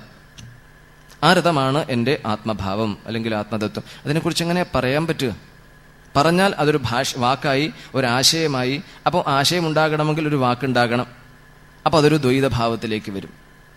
അപ്പം അതുകൊണ്ട് അതിനെക്കുറിച്ചൊക്കെ പറയാൻ സാധാരണ ഒരു ബുദ്ധിക്ക് പരിചയപ്പെടുത്തി കൊടുക്കാൻ ഇത്തരം ഉപമകൾ, അല്ലെങ്കിൽ ഉദാഹരണങ്ങൾ ചൂണ്ടിക്കാണിക്കുന്നു മാത്രം. ഉദാഹരണം നോക്കൂ, ഇപ്പം എനിക്കൊരു 5 അടി പൊക്കമുണ്ടെന്ന് വിചാരിക്കുക. ഒരു ഉദാഹരണം പറഞ്ഞത്. അപ്പോൾ തൊട്ട് താഴെ ഒരു 6 അടി ഉയരമുള്ള ഒരാൾ നിൽപ്പുണ്ട്. അന്നേരം നിൽക്കുമ്പോൾ അപ്പം എന്നോട് ചോദിക്കുക അയാൾക്ക് എത്ര ഉയരമുണ്ട് എന്ന് ചോദിക്കുമ്പോൾ ഉടനെ ഞാൻ പറയണത് എന്താ? എന്നേക്കാൾ ഉയരമുണ്ട്, എന്നേക്കാൾ പൊക്കമുണ്ടെന്നാണ് പറയുക. പൊക്കമുള്ളവൻ എന്നാണ് പറയുക. അപ്പം അയാളുടെ ആ പൊക്കം എന്തിനെ അപേക്ഷിച്ചാണ് ഞാൻ വിലയിരുത്തി പറയണത്? എന്നെ അപേക്ഷിച്ചിട്ടാണ്. എന്നേക്കാൾ പൊക്കമുള്ളവനാ. ഇപ്പുറത്തൊരു 4 അടിക്കാരനെങ്കിലോ ഒരു കുള്ളൻ ഉണ്ടെങ്കിലോ കുറിയവൻ, കുള്ളൻ, ചെറിയ ആൾ എന്നാണ് നമ്മൾ പറയുക. അപ്പൊ ഈ രണ്ടും പൊക്കമുള്ളവനെയും പൊക്കമില്ലാത്തവനെയും കുറിച്ച് പറയാൻ നാം നമ്മെയാണ് ആധാരമായി സ്വീകരിച്ചത്. ഇതുപോലെയാണ് കാലത്തെക്കുറിച്ച് പറയുമ്പോൾ 3 കാലത്തിലും മാറ്റമില്ലാതെ ഒരു പരിണാമത്തിനും വിധേയമാകാതെ സ്വതന്ത്രമായി നിലനിൽക്കുന്ന സത്താ സാന്നിധ്യത്തെയാണ് ആത്മാ എന്ന് പറയണത്. അപ്പൊ ആ ആത്മാവിനെ കുറിച്ച് ഭാഗവതത്തിന്റെ ഭാഷയിൽ കൃഷ്ണനിൽ കൂടി സംസാരിക്കുമ്പോൾ ആ ദേശകാല പരിമിതികളൊന്നും അതിന് ബാധകമാകാതെ വരും. അങ്ങനെ പറ്റൂ. ഉദാഹരണം പറയുമോ, കാലം എങ്ങനെ ആപേക്ഷികമാകുന്നത്? നിങ്ങൾക്കൊക്കെ അറിയാവുന്നത് കാലം എങ്ങനെ ആപേക്ഷികമാകുന്നത്. അപ്പം നമുക്ക് ഇവിടെ നിന്ന് നടന്ന് നൈമിഷാരണ്യത്തിന്റെ പ്രധാന കവാടം വരെ, റോഡിലുള്ള പ്രധാന കവാടം വരെ ഒരു സാമാന്യ വേഗതയിൽ പോയാൽ എത്ര സമയം വേണ്ടി വരും? ഉദ്ദേശം ഒരു സാധാരണ വേഗതയിൽ നടന്നാൽ 5 മിനിറ്റ്, പരമാവധി 5 മിനിറ്റ് കൊണ്ട് നമുക്ക് അവിടെ നടന്നെത്താം. ഒരു ഉറുമ്പ് ഇവിടെ നിന്ന് പുറപ്പെട്ടാൽ എത്ര സമയം കൊണ്ട് അവിടെ എത്തും? അരമണിക്കൂർ വേണ്ടി വരും. അങ്ങനെ പോട്ടെ, നമുക്ക് മനസ്സിലാക്കാൻ വേണ്ടി പറയാം തൽക്കാലം. ഒരു ഉറുമ്പിന് ഇവിടെ നിന്ന് നടന്ന് അവിടെ എത്താൻ അരമണിക്കൂർ വേണമെന്ന് നമ്മൾ പറയും. പക്ഷെ അത് തെറ്റാ. ഉറുമ്പിനും 5 മിനിറ്റ് മതി. ആരുടെ വാച്ചിൽ? ഉറുമ്പിന്റെ വാച്ചിൽ ഉറുമ്പിന് 5 മിനിറ്റ് മതി. നമ്മുടെ വാച്ചിൽ നമുക്ക് 5 മിനിറ്റ് എന്ന് പറയണത് പോലെ ഉറുമ്പിന്റെ വാച്ചിൽ ഉറുമ്പിന് 5 മിനിറ്റ് മതി. പക്ഷെ ആ ഉറുമ്പിന്റെ 5 മിനിറ്റ് എന്ന് പറയണത് നമ്മെ സംബന്ധിച്ച് അരമണിക്കൂറാവും. ഇതുപോലെയാണ് കാലത്തെക്കുറിച്ച് പറയണത്. അതിൽ മന്വന്തരം പറയുന്നുണ്ട്, കൽപ്പം പറയുന്നുണ്ട്, ബ്രഹ്മാവിന്റെ കാലം പറയുന്നുണ്ട്. അപ്പൊ ഈ കാലം എന്ന് പറയണത് പോലും ആപേക്ഷിക. ഇപ്പൊ നോക്കൂ, ഇവിടെ ഇപ്പൊ സത്രശാലയിലേക്ക് ശ്രീകൃഷ്ണ അവതാര ഘോഷയാത്ര വരുന്നുണ്ട്. നിങ്ങളത് കാണാൻ നിൽക്കണമെന്ന് വിചാരിക്കും, ആ റോഡിൽ നിൽക്കണമെന്ന് വിചാരിക്കും. ഈ ഘോഷയാത്ര ഇങ്ങനെ കടന്നു വരുമ്പോൾ അതിന് പിന്നിലുള്ള ആൾ എന്തായിരിക്കും പറയുക? ഘോഷയാത്ര പോകുന്നു എന്നാണ് പറയുക.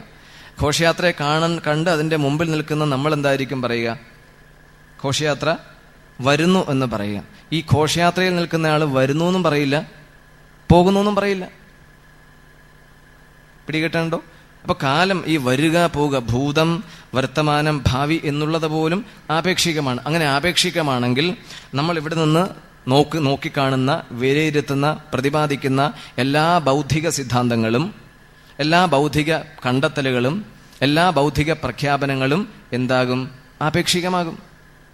അപ്പം ആ ആപേക്ഷികമായ നിലയിൽ നിന്നുകൊണ്ട് പാരമാർത്ഥിക തലത്തെക്കുറിച്ച് അന്വേഷിക്കാനും അത് ബുദ്ധി കൊണ്ട് സ്ഥിരീകരിക്കാനുമുള്ള ഒരു ശ്രമമാണ് വാസ്തവത്തിൽ അധ്യാത്മ സാധന എന്നതിൻ്റെ അടിസ്ഥാനം. അതിൻ്റെ രത്നചുരുക്കം അങ്ങനെയാണ്. പക്ഷേ അത്തരം ബൗദ്ധികമായ ഔന്നത്യമോ പശ്ചാത്തലമോ ഇല്ലാത്തവരെ സംബന്ധിച്ച് പല മാർഗങ്ങളും തേടേണ്ടി വരും, തിരയേണ്ടി വരും.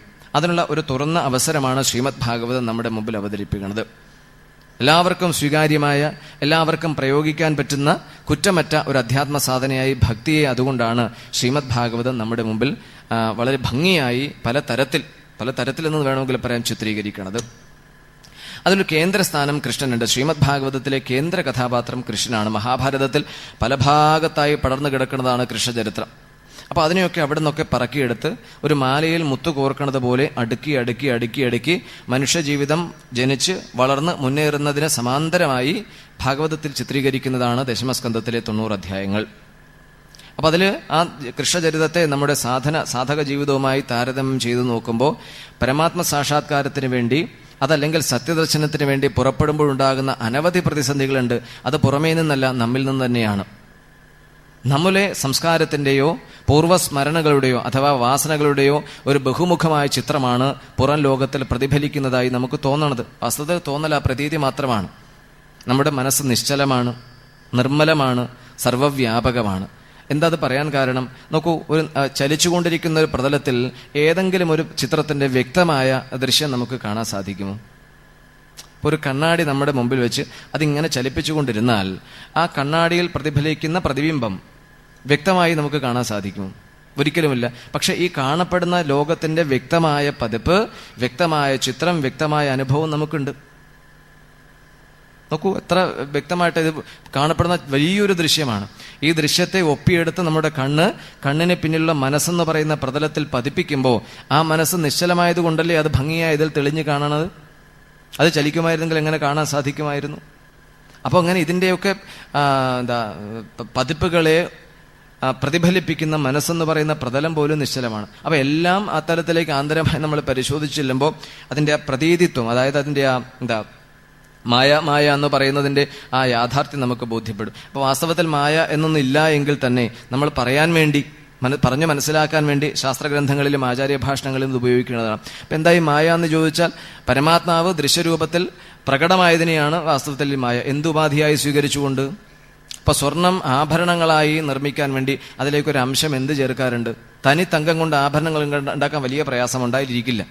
അപ്പോൾ ആ തനിത്തങ്കത്തിൽ ആഭരണ രൂപത്തിന് വേണ്ടി പല ആഭരണങ്ങൾ ഉണ്ടാക്കാൻ വേണ്ടി അതിൽ ഒരു അല്പം ചെമ്പിന്റെ അംശം ചേർക്കും. ആ ചെമ്പ് ആ സ്വർണത്തോട് ചേർന്നിരിക്കും, ലയിച്ചിരിക്കും.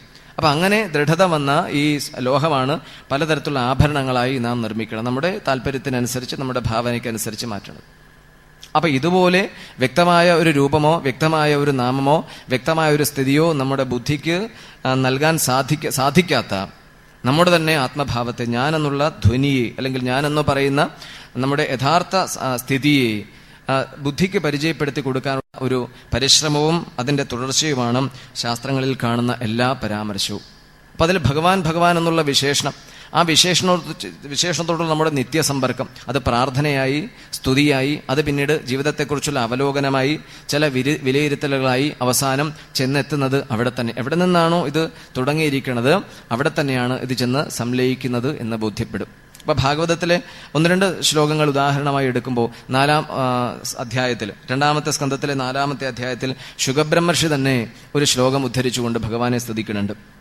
അപ്പൊ സാധാരണ ഏതെങ്കിലും ഒരു പ്രതീകത്തിലോ ഏതെങ്കിലും ഒരു ബിംബത്തിലോ ഏതെങ്കിലും ഒരു ചിത്രത്തിലോ ഉറ്റുനോക്കിക്കൊണ്ട് നമ്മൾ പ്രാർത്ഥനയും നിവേദനങ്ങളും സമർപ്പണങ്ങളും ഒക്കെ നടത്താറുണ്ട്. അപ്പോൾ ചിത്രകാരനോ അല്ലെങ്കിൽ ശില്പിയോ രൂപപ്പെടുത്തിയ ഒരു ദൈവിക പരിവേഷമുള്ള ഒരു പ്രതീകമാണ് നമ്മുടെ മുമ്പിൽ തെളിഞ്ഞു കാണുന്നത്. അപ്പൊ അതിനപ്പുറം ഈ ജഗത്തിനെ ഒട്ടാകെ ധരിച്ചു നിൽക്കുന്ന, ജഗത്തായി മാറിയിരിക്കുന്ന ഈശ്വരനായിക്കൊണ്ട് എൻ്റെ നമസ്കാരം എന്നതാണ് ഭാഗവതത്തിലെ പല സ്തുതികളുടെയും അടിസ്ഥാനം. ധ്രുവന്റെ സ്തുതി പരിശോധിച്ചാൽ, പ്രഹ്ലാദന്റെ സ്തുതി പരിശോധിച്ചാൽ, ഇനി കുന്തിയുടെയും ഉത്തരയുടെയും ഒക്കെ സ്തുതി പരിശോധിക്കുമ്പോൾ അവരൊന്നും ഏതെങ്കിലും ഒരു പ്രത്യേക വ്യക്തിയിലോ ഏതെങ്കിലും ഒരു പ്രത്യേക സ്ഥാപനത്തിലോ പ്രത്യേകമായ മുദ്രയിലോ പ്രത്യേകമായ പ്രതീകത്തിലോ ഒന്നും അവരുടെ ആരാധനയോ അല്ലെങ്കിൽ ഒന്നും അവരുടെ സമർപ്പണമോ നൽകിയിട്ടില്ല എന്ന് നമുക്ക് ബോധ്യപ്പെടും. അതിൽ 2-ാമത്തെ സ്കന്ധത്തിലെ 4-ാം അധ്യായത്തിൽ 20-ാം ശ്ലോകം ശുഗൻ തന്നെ സ്തുതിക്കുകയാണ്. ശ്രീയപ്പതിർയജ്ഞപതി പ്രജാപതി ധിയാംപതിർലോകപതിർധരാപതി പതിർഗതിശ്ചാന്തകവൃഷ്ണി സാത്വതാം പ്രസീദതാം മേ ഭഗവാൻ സതാം പതി. ഈ ജഗത്തിന്റെ ഒട്ടാകെ പതിസ്ഥാനം വഹിക്കുന്ന ഭഗവാനെ ഏതൊക്കെ തലത്തിലുമാണ് വേദവ്യാസ മഹർഷിയുടെ പുത്രൻ ശുകബ്രഹ്മർഷി ചൂണ്ടിക്കാണിക്കുന്നത്. ലക്ഷ്മിയുടെ പതിയാണ്. സർവ്വ ഐശ്വര്യങ്ങൾക്കും നിദാനമായ, സർവ്വ സൗഭാഗ്യങ്ങളുടെയും വിലനിലമായ ലക്ഷ്മിയുടെ പതിസ്ഥാനമുണ്ട് അദ്ദേഹത്തിന്. മാത്രം മതിയോ, എല്ലാ യജ്ഞങ്ങളുടെയും, മനുഷ്യനിർമ്മിതമായ എല്ലാ യജ്ഞങ്ങളുടെയും പതിസ്ഥാനം അദ്ദേഹത്തിന് കൽപ്പിച്ചിരിക്കുന്നു. പോരാത്തതിന് എല്ലാ പ്രജാപതിമാരുടെയും പതിസ്ഥാനം. അത് കഴിഞ്ഞിട്ടോ ധിയാംബദർലോകപതിർധരാപതി, നാം അതിജീവിക്കുന്ന അല്ലെങ്കിൽ നാം നിലനിൽക്കുന്ന ഈ ഭൂമണ്ഡലം ഉടങ്ങുന്ന വിശ്വത്തെ ഒട്ടാകെ അദ്ദേഹം ധരിച്ചിരിക്കുന്നുണ്ട്. അപ്പൊ അതിൻ്റെയും പതിസ്ഥാനമുണ്ട്. പോരാത്തതിന് പിന്നെ പതിർഗതിശ്ച അന്ധകവൃഷ്ണി സാത്വതാം, അദ്ദേഹത്തിന്റെ ജന്മത്തിന് കാരണമായ യാദവകുലത്തിന്റെ ഒട്ടാകെ പതിസ്ഥാനം ശുകബ്രഹ്മർഷി ഭഗവാൻ മഹാവിഷ്ണു നൽകിയതായി കാണാം. പ്രസീദതാമേ ഭഗവാൻ സതാം പതി. ഇങ്ങനെ സകല ലോകത്തിനും പതിസ്ഥാനം വഹിക്കുന്ന അങ്ങ് എന്നിൽ പ്രസാദിക്കണം എന്നതാണ് ശുഗന്റെ ഒരു അപേക്ഷ അല്ലെങ്കിൽ പ്രാർത്ഥന നാം കാണുകയാണ്. അപ്പൊ ഇങ്ങനെ മനുഷ്യന്റെ ചിന്തകളെ അല്ലെങ്കിൽ ആലോചനകളെ, അവന്റെ പ്രാർത്ഥനകളെ, അവന്റെ സങ്കല്പങ്ങളെ, കാഴ്ചപ്പാടുകളെ ഒട്ടാകെ ഒരു പ്രത്യേക കേന്ദ്രീകൃത സ്ഥിതിയിലേക്ക്, കേന്ദ്രീകൃതം എന്ന് പറയുമ്പോൾ ഇതിന്റെ എല്ലാം പ്രഭവ കേന്ദ്രം, ഉത്ഭവസ്ഥാനം ഒന്നു തന്നെയാണെന്ന് ശാസ്ത്രയുക്തമായി പറഞ്ഞു ധരിപ്പിച്ച് അതിലേക്ക് നയിക്കുന്ന ഒരു പ്രക്രിയ അല്ലെങ്കിൽ അതിലേക്ക് നയിക്കുന്ന ഒരു അവതരണ രീതിയാണ് ഭാഗവതത്തിൽ നമുക്ക് കാണാൻ സാധിക്കും. അപ്പം ഇതുപോലെ ദേവകി ഇവിടെ സ്തുതിക്കുന്നതും അതുതന്നെയാണ്. ആ സത്യത്തെക്കുറിച്ച്, ആ സത്യത്തിന്റെ അനുഭവത്തെക്കുറിച്ച്, ആ സത്യത്തിന്റെ പല തലങ്ങളെയും മേഖലകളെയും കുറിച്ചാണ് ഈ ബ്രഹ്മാവടക്കമുള്ള ദേവന്മാരിൽ നിന്ന് സ്തുതിക്കുമ്പോൾ വേദവ്യാസ മഹർഷി നമ്മുടെ മുമ്പിൽ ബോധ്യപ്പെടുത്തുന്നത്.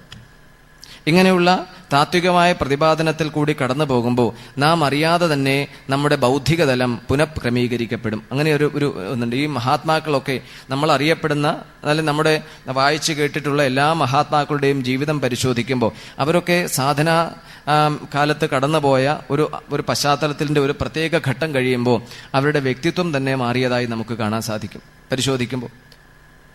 ഇപ്പം നാണുസ്വാമി നാരായണ ഗുരുദേവനായതും കുഞ്ഞമ്പിള്ള ചട്ടമ്പിസ്വാമി തിരുവടികളായതും ഇങ്ങനെ ഓരോരുത്തരുടെയും ജീവിത ചരിത്രം നമ്മളൊന്ന് വിലയിരുത്തി പരിശോധിച്ച് നോക്കുമ്പോൾ ഒരു പ്രത്യേക ഘട്ടം കഴിയുമ്പോൾ അവരുടെ ആന്തര വ്യക്തിത്വം അവരറിയാതെ തന്നെ യാതൊരു നിർബന്ധവും കൂടാതെ പ്രേരണകളൊന്നുമില്ലാതെ തനിയെ മാറപ്പെട്ടതായി നമുക്ക് കാണാം. അപ്പൊ എവിടെയാ നോക്കൂ, ദൈഹിക തലം വിട്ട് മനസ്ഥലത്തിലുള്ള ആരാധനകളും സ്തുതികളും പൂജാ അനുഷ്ഠാനങ്ങളും ഒക്കെ കഴിഞ്ഞ് ബൗദ്ധികമായ വിചിന്തനവും അന്വേഷണവും ഒക്കെ കടന്നു പോകുന്ന വേളയിൽ ഒരു പ്രത്യേക ഘട്ടം കഴിയുമ്പോൾ ഇവരുടെ ബൗദ്ധിക തലം, ബുദ്ധിമണ്ഡലം പരമാത്മാവുമായി ഏകീഭവിക്കുന്ന ഒരു സ്ഥിതിവിശേഷം എത്തിച്ചേരും. ഋതംഭര ബുദ്ധി എന്ന് അതിനെ സാധാരണ പറയാറുണ്ട്. ഋതം എന്ന് പറഞ്ഞാൽ ഈ സൂചിപ്പിക്കേണ്ടായി പാരമാർത്ഥിക സത്യം. ആ പാരമാർത്ഥിക സത്യവുമായി ബുദ്ധി ഏകീഭവിക്കപ്പെട്ടാൽ, അതായത് ലയിച്ചു ചേർന്ന് കഴിഞ്ഞാൽ അതുവരെ ഉണ്ടായിരിക്കുന്ന ദ്വൈതഭാവനകളോ ദ്വൈതചിന്തകളോ ഒന്നും അവരെ യാതൊരു തരത്തിലും അലട്ടാൻ പോകും. കാരണം അവർ യാഥാർത്ഥ്യം എന്താണെന്ന് സ്ഥിരീകരിച്ചു കഴിഞ്ഞു, ബോധ്യപ്പെട്ടു കഴിഞ്ഞു.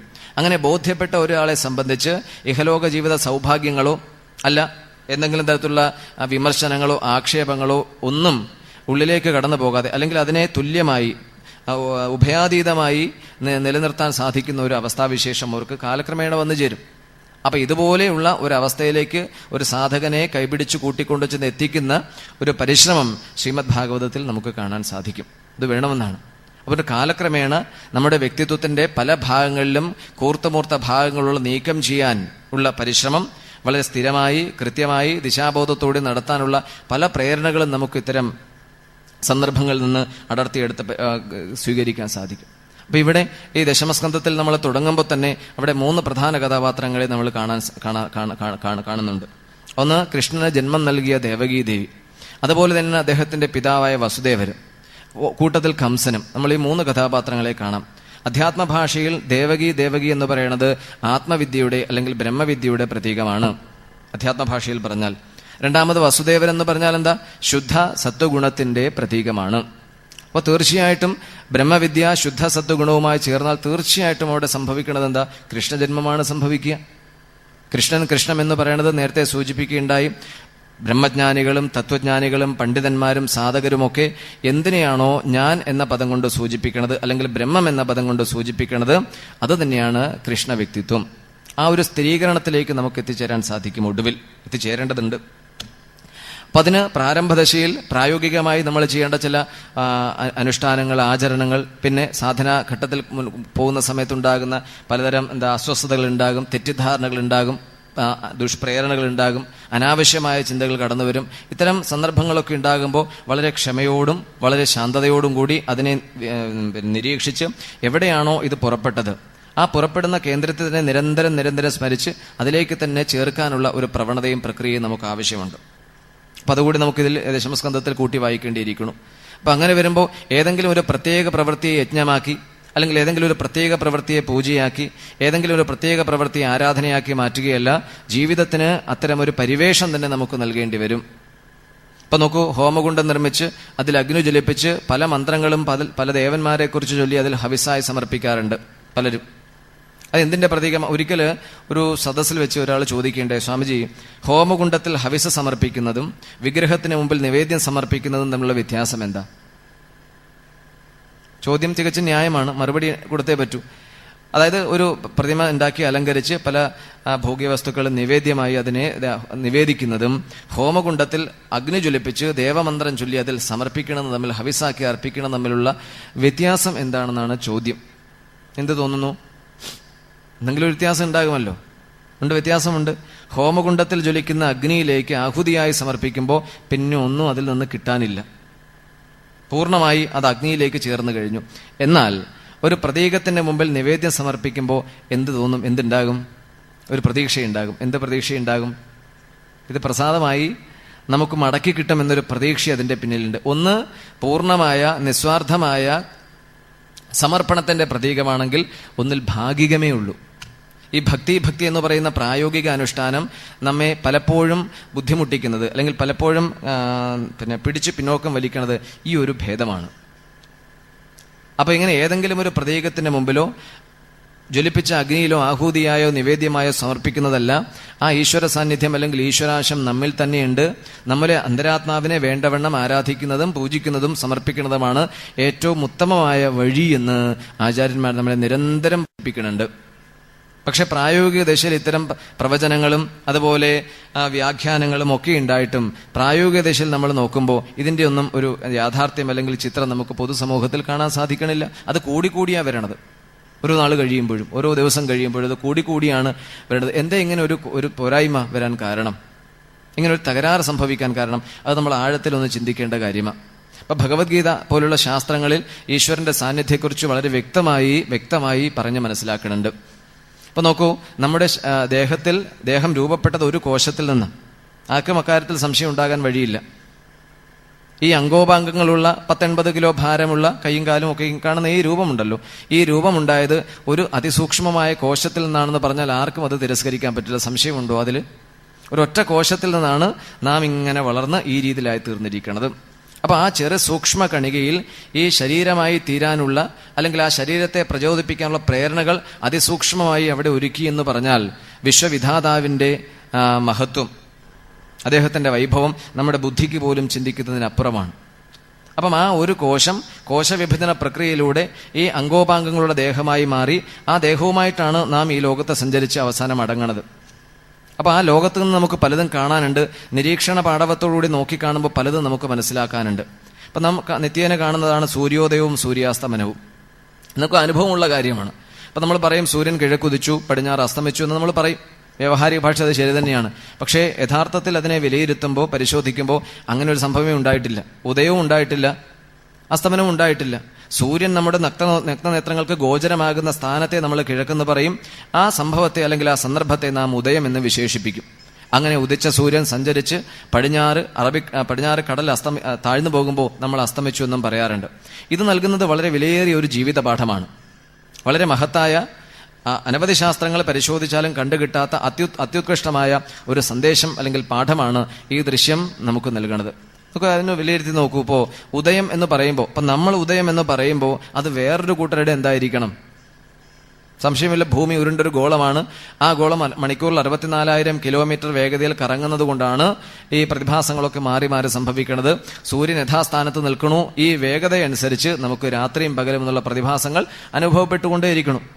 അപ്പൊ രാത്രി പകൽ എന്നുള്ള പ്രതിപാദനം നേരത്തെ സൂചിപ്പിച്ചിട്ടുണ്ടായാലും ആപേക്ഷികമാണ്.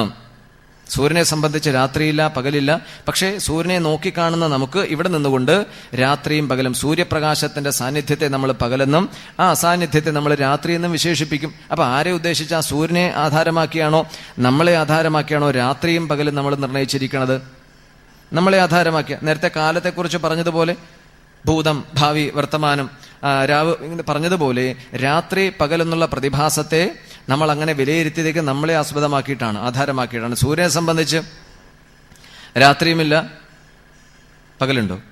സൂര്യനെ സംബന്ധിച്ച് രാത്രിയുമില്ല, പകലുമില്ല. പക്ഷേ ആ സൂര്യൻ മൂലം സംഭവിക്കുന്ന ഈ പ്രതിഭാസം നമ്മെ സംബന്ധിച്ച് രാത്രിക്കും പകലിനും കാരണമായി തീർന്നിരിക്കുന്നു. ശരി, നോക്കാം.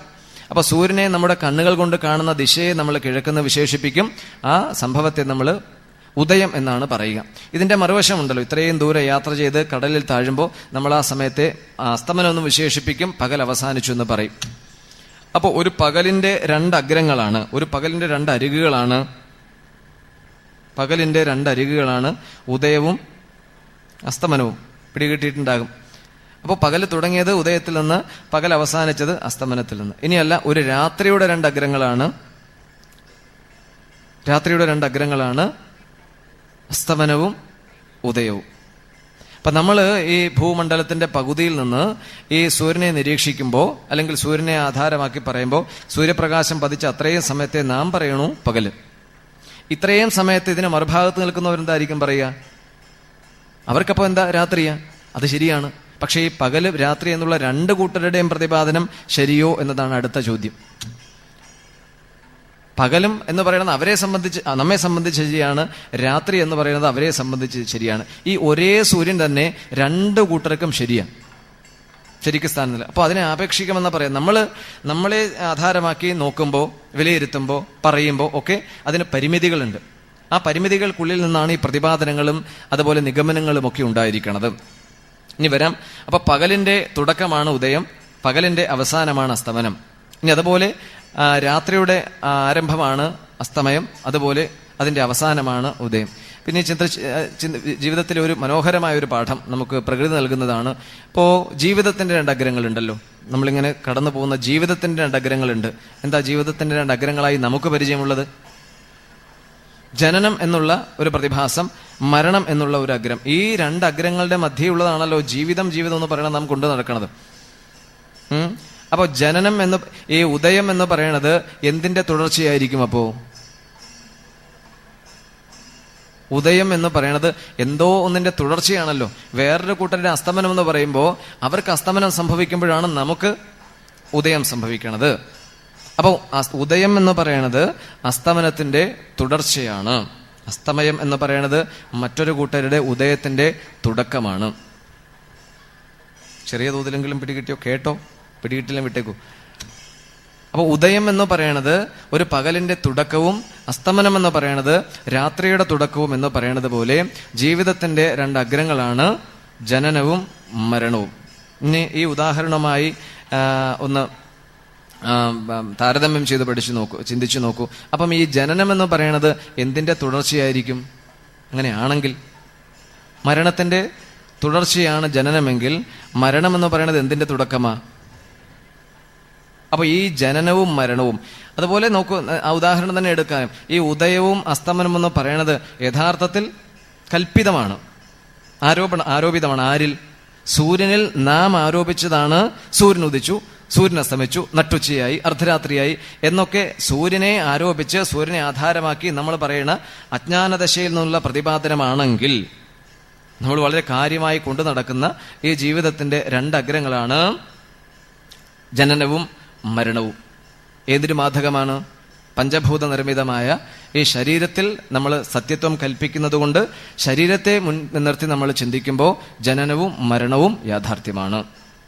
അപ്പം ശരീരഭിന്നമായ, ശരീരത്തിൽ അധിഷ്ഠിതമായ ആത്മസാന്നിധ്യമാണ് നാം എന്ന് കണ്ടെത്തുകയും അത് സ്ഥിരീകരിക്കുകയും ചെയ്താൽ പിന്നെ മരണഭീതിയോ ജനനത്തെക്കുറിച്ചുള്ള ആശങ്കയോ ഉണ്ടാകാൻ പോകുന്നില്ല. ഇപ്പൊ ബൗദ്ധികമായ വിജ്ഞാനം ഇവിടെ ആവശ്യമാണ്. ശാസ്ത്രങ്ങളും ആചാര്യഭാഷണങ്ങളും നൽകുന്നത് ബൗദ്ധികമായ ഒരു സ്ഥിരീകരണം മതിയോ? അത്രയും മതിയോ? പോരാ. ബൗദ്ധികമായ സ്ഥിരീകരണം മാത്രം പോരാ, അത് അനുഭവത്തിൽ ബോധ്യപ്പെടുക കൂടി വേണം. ആ അനുഭവത്തിൽ ബോധ്യപ്പെടാനുള്ള അനവധി പരിശീലനങ്ങളെ കുറിച്ച് പറയേണ്ടത്. ഏകാന്തതയിൽ വിജനതയിൽ ഇരുന്ന് സ്വസ്ഥമായി വിചാരം ചെയ്തതിനെ ദൃഢീകരിക്കുക തന്നെ വേണം. അപ്പൊ അതിന് ഈ ബഹളങ്ങളും അതുപോലെ രംഗസംവിധാനങ്ങളൊക്കെ നമ്മൾ എത്രത്തോളം അതിൽ നിന്ന് അകറ്റുകയാണ് ചെയ്യണത്. ഇവിടെ ഭഗവാനോട്, മഹാവിഷ്ണുവോട് ഭൂമിദേവി തന്റെ സങ്കടം പറഞ്ഞു എന്നൊരു ഭാഗം പറയുന്നുണ്ട്. ഭൂഭാരം തീർക്കാനായി മഹാവിഷ്ണുവിനോട് വന്ന് അവതരിക്കാൻ ബ്രഹ്മാവ് വഴി ദേവി അഭ്യർത്ഥിച്ചതാണ് കൃഷ്ണാവതാരത്തിനുള്ളൊരു കാരണം. ഈ ഭൂഭാരം എന്ന് പറഞ്ഞാൽ എന്താ? എല്ലാവരും പറയില്ല ജീവിതഭാരം എന്ന് പറയണില്ലേ? താൻ ശരീരമാണെന്ന് വിചാരിക്കുകയും ശരീരസംബന്ധിയായ വിഷയങ്ങൾ നേടാൻ വേണ്ടി അനവധി ക്ലേശങ്ങൾക്ക് പുറപ്പെടുകയും ചെയ്യുമ്പോഴല്ലേ ജീവിതം ഭാരമായി തീരുക. അപ്പൊ ജീവിതം ഭാരമാകാതിരിക്കണമെങ്കിൽ എന്ത് വേണം? ഭൂമിയുടെ ഭാരം ലഘൂകരിക്കണമെങ്കിൽ കൃഷ്ണന്റെ സാന്നിധ്യം ഉണ്ടെങ്കിൽ ഭൂമി സമാധാനചിത്തയായി. അപ്പൊ ഏതോ കാലത്തൊരു 10,000 വർഷത്തിന് മുമ്പ് ദേവകിയുടെയും വസുദേവയുടെയും പുത്രനായി കംസന്റെ കാരാഗൃഹത്തിൽ കൃഷ്ണൻ ജനിച്ചതുകൊണ്ട് നമ്മുടെ ആരുടെയും ജീവിതഭാരം കുറയാൻ പോണില്ല. അത് കേട്ടതുകൊണ്ടും ജീവിതഭാരം കുറയാൻ പോണില്ല. കേൾക്കുമ്പോൾ ചിലപ്പോൾ ഒന്ന് തോന്നിയിട്ടുണ്ടാകും. ആത്മാവിനെ കുറിച്ച് വർണ്ണിക്കുമ്പോൾ, ജീവിതത്തിന്റെ അർത്ഥശൂന്യതയെക്കുറിച്ച് പറയുമ്പോഴൊക്കെ ചിലപ്പോൾ താത്കാലികമായി ഇതൊക്കെ യാഥാർത്ഥ്യമാണെന്ന് തോന്നാമെങ്കിലും അത് സ്ഥിരീകരിക്കുകയോ ദൃഢീകരിക്കുകയോ ചെയ്യാത്ത കാലം വരെ ഈ ജീവിതഭാരം പലതരത്തിൽ നമ്മെ ക്ലേശിപ്പിച്ചുകൊണ്ടേയിരിക്കും. അപ്പൊ അതിനെന്തു വേണം? ഏതോ കാലത്ത് എവിടെയോ ജനിച്ച കൃഷ്ണനല്ല, മറിച്ച് നമ്മുടെ ഉള്ളിലെ ആത്മസാന്നിധ്യത്തിന്റെ വികാസം അല്ലെങ്കിൽ അതിനെക്കുറിച്ചുള്ള വിചാരം അത് നിരന്തരമായി വളരുകയാണെങ്കിൽ സ്വാഭാവികമായി ജീവിതഭാരം എന്ത് ചെയ്യും? ലഘൂകരിക്കും, കുറയും.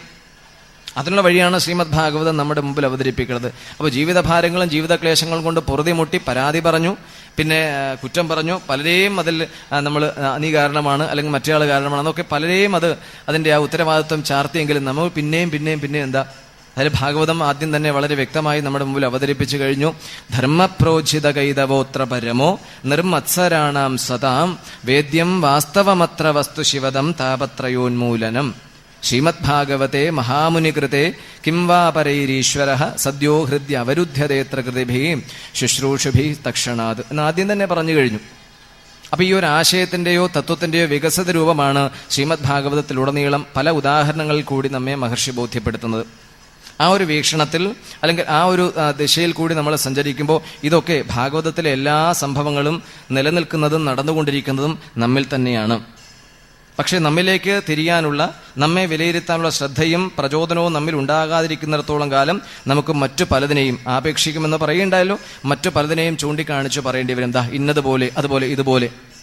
ഒരു അധ്യാപകൻ തൻ്റെ മുമ്പിലിരിക്കുന്ന വിദ്യാർത്ഥിക്ക് ഏതറിവും പകർന്നു കൊടുക്കുമ്പോൾ അവർക്ക് വളരെ പെട്ടെന്ന് ഗ്രഹിക്കാൻ, അവർക്ക് മനസ്സിലാകുന്ന അല്ലെങ്കിൽ അവർക്ക് പരിചയമുള്ള ഉദാഹരണങ്ങൾ ചൂണ്ടിക്കാണിക്കുന്നത് പോലെ വേദവ്യാസ മഹർഷി ജീവിച്ചിരുന്ന കാലത്ത് നിലനിന്ന ഭരണവ്യവസ്ഥ, ജനങ്ങളുടെ പൊതുവായ ജീവിത രീതി, അവരുടെ ആവശ്യങ്ങൾ നിറവേറ്റാൻ അവർ കണ്ടെത്തിയ മാർഗങ്ങൾ, സാങ്കേതിക വിദ്യ, ഭൂപരിജ്ഞാനം, ഇങ്ങനെ പലതും അദ്ദേഹത്തിന്റെ സാഹിത്യ വൈഭവം അനുസരിച്ച് പ്രയോഗിക്കേണ്ടി വരും.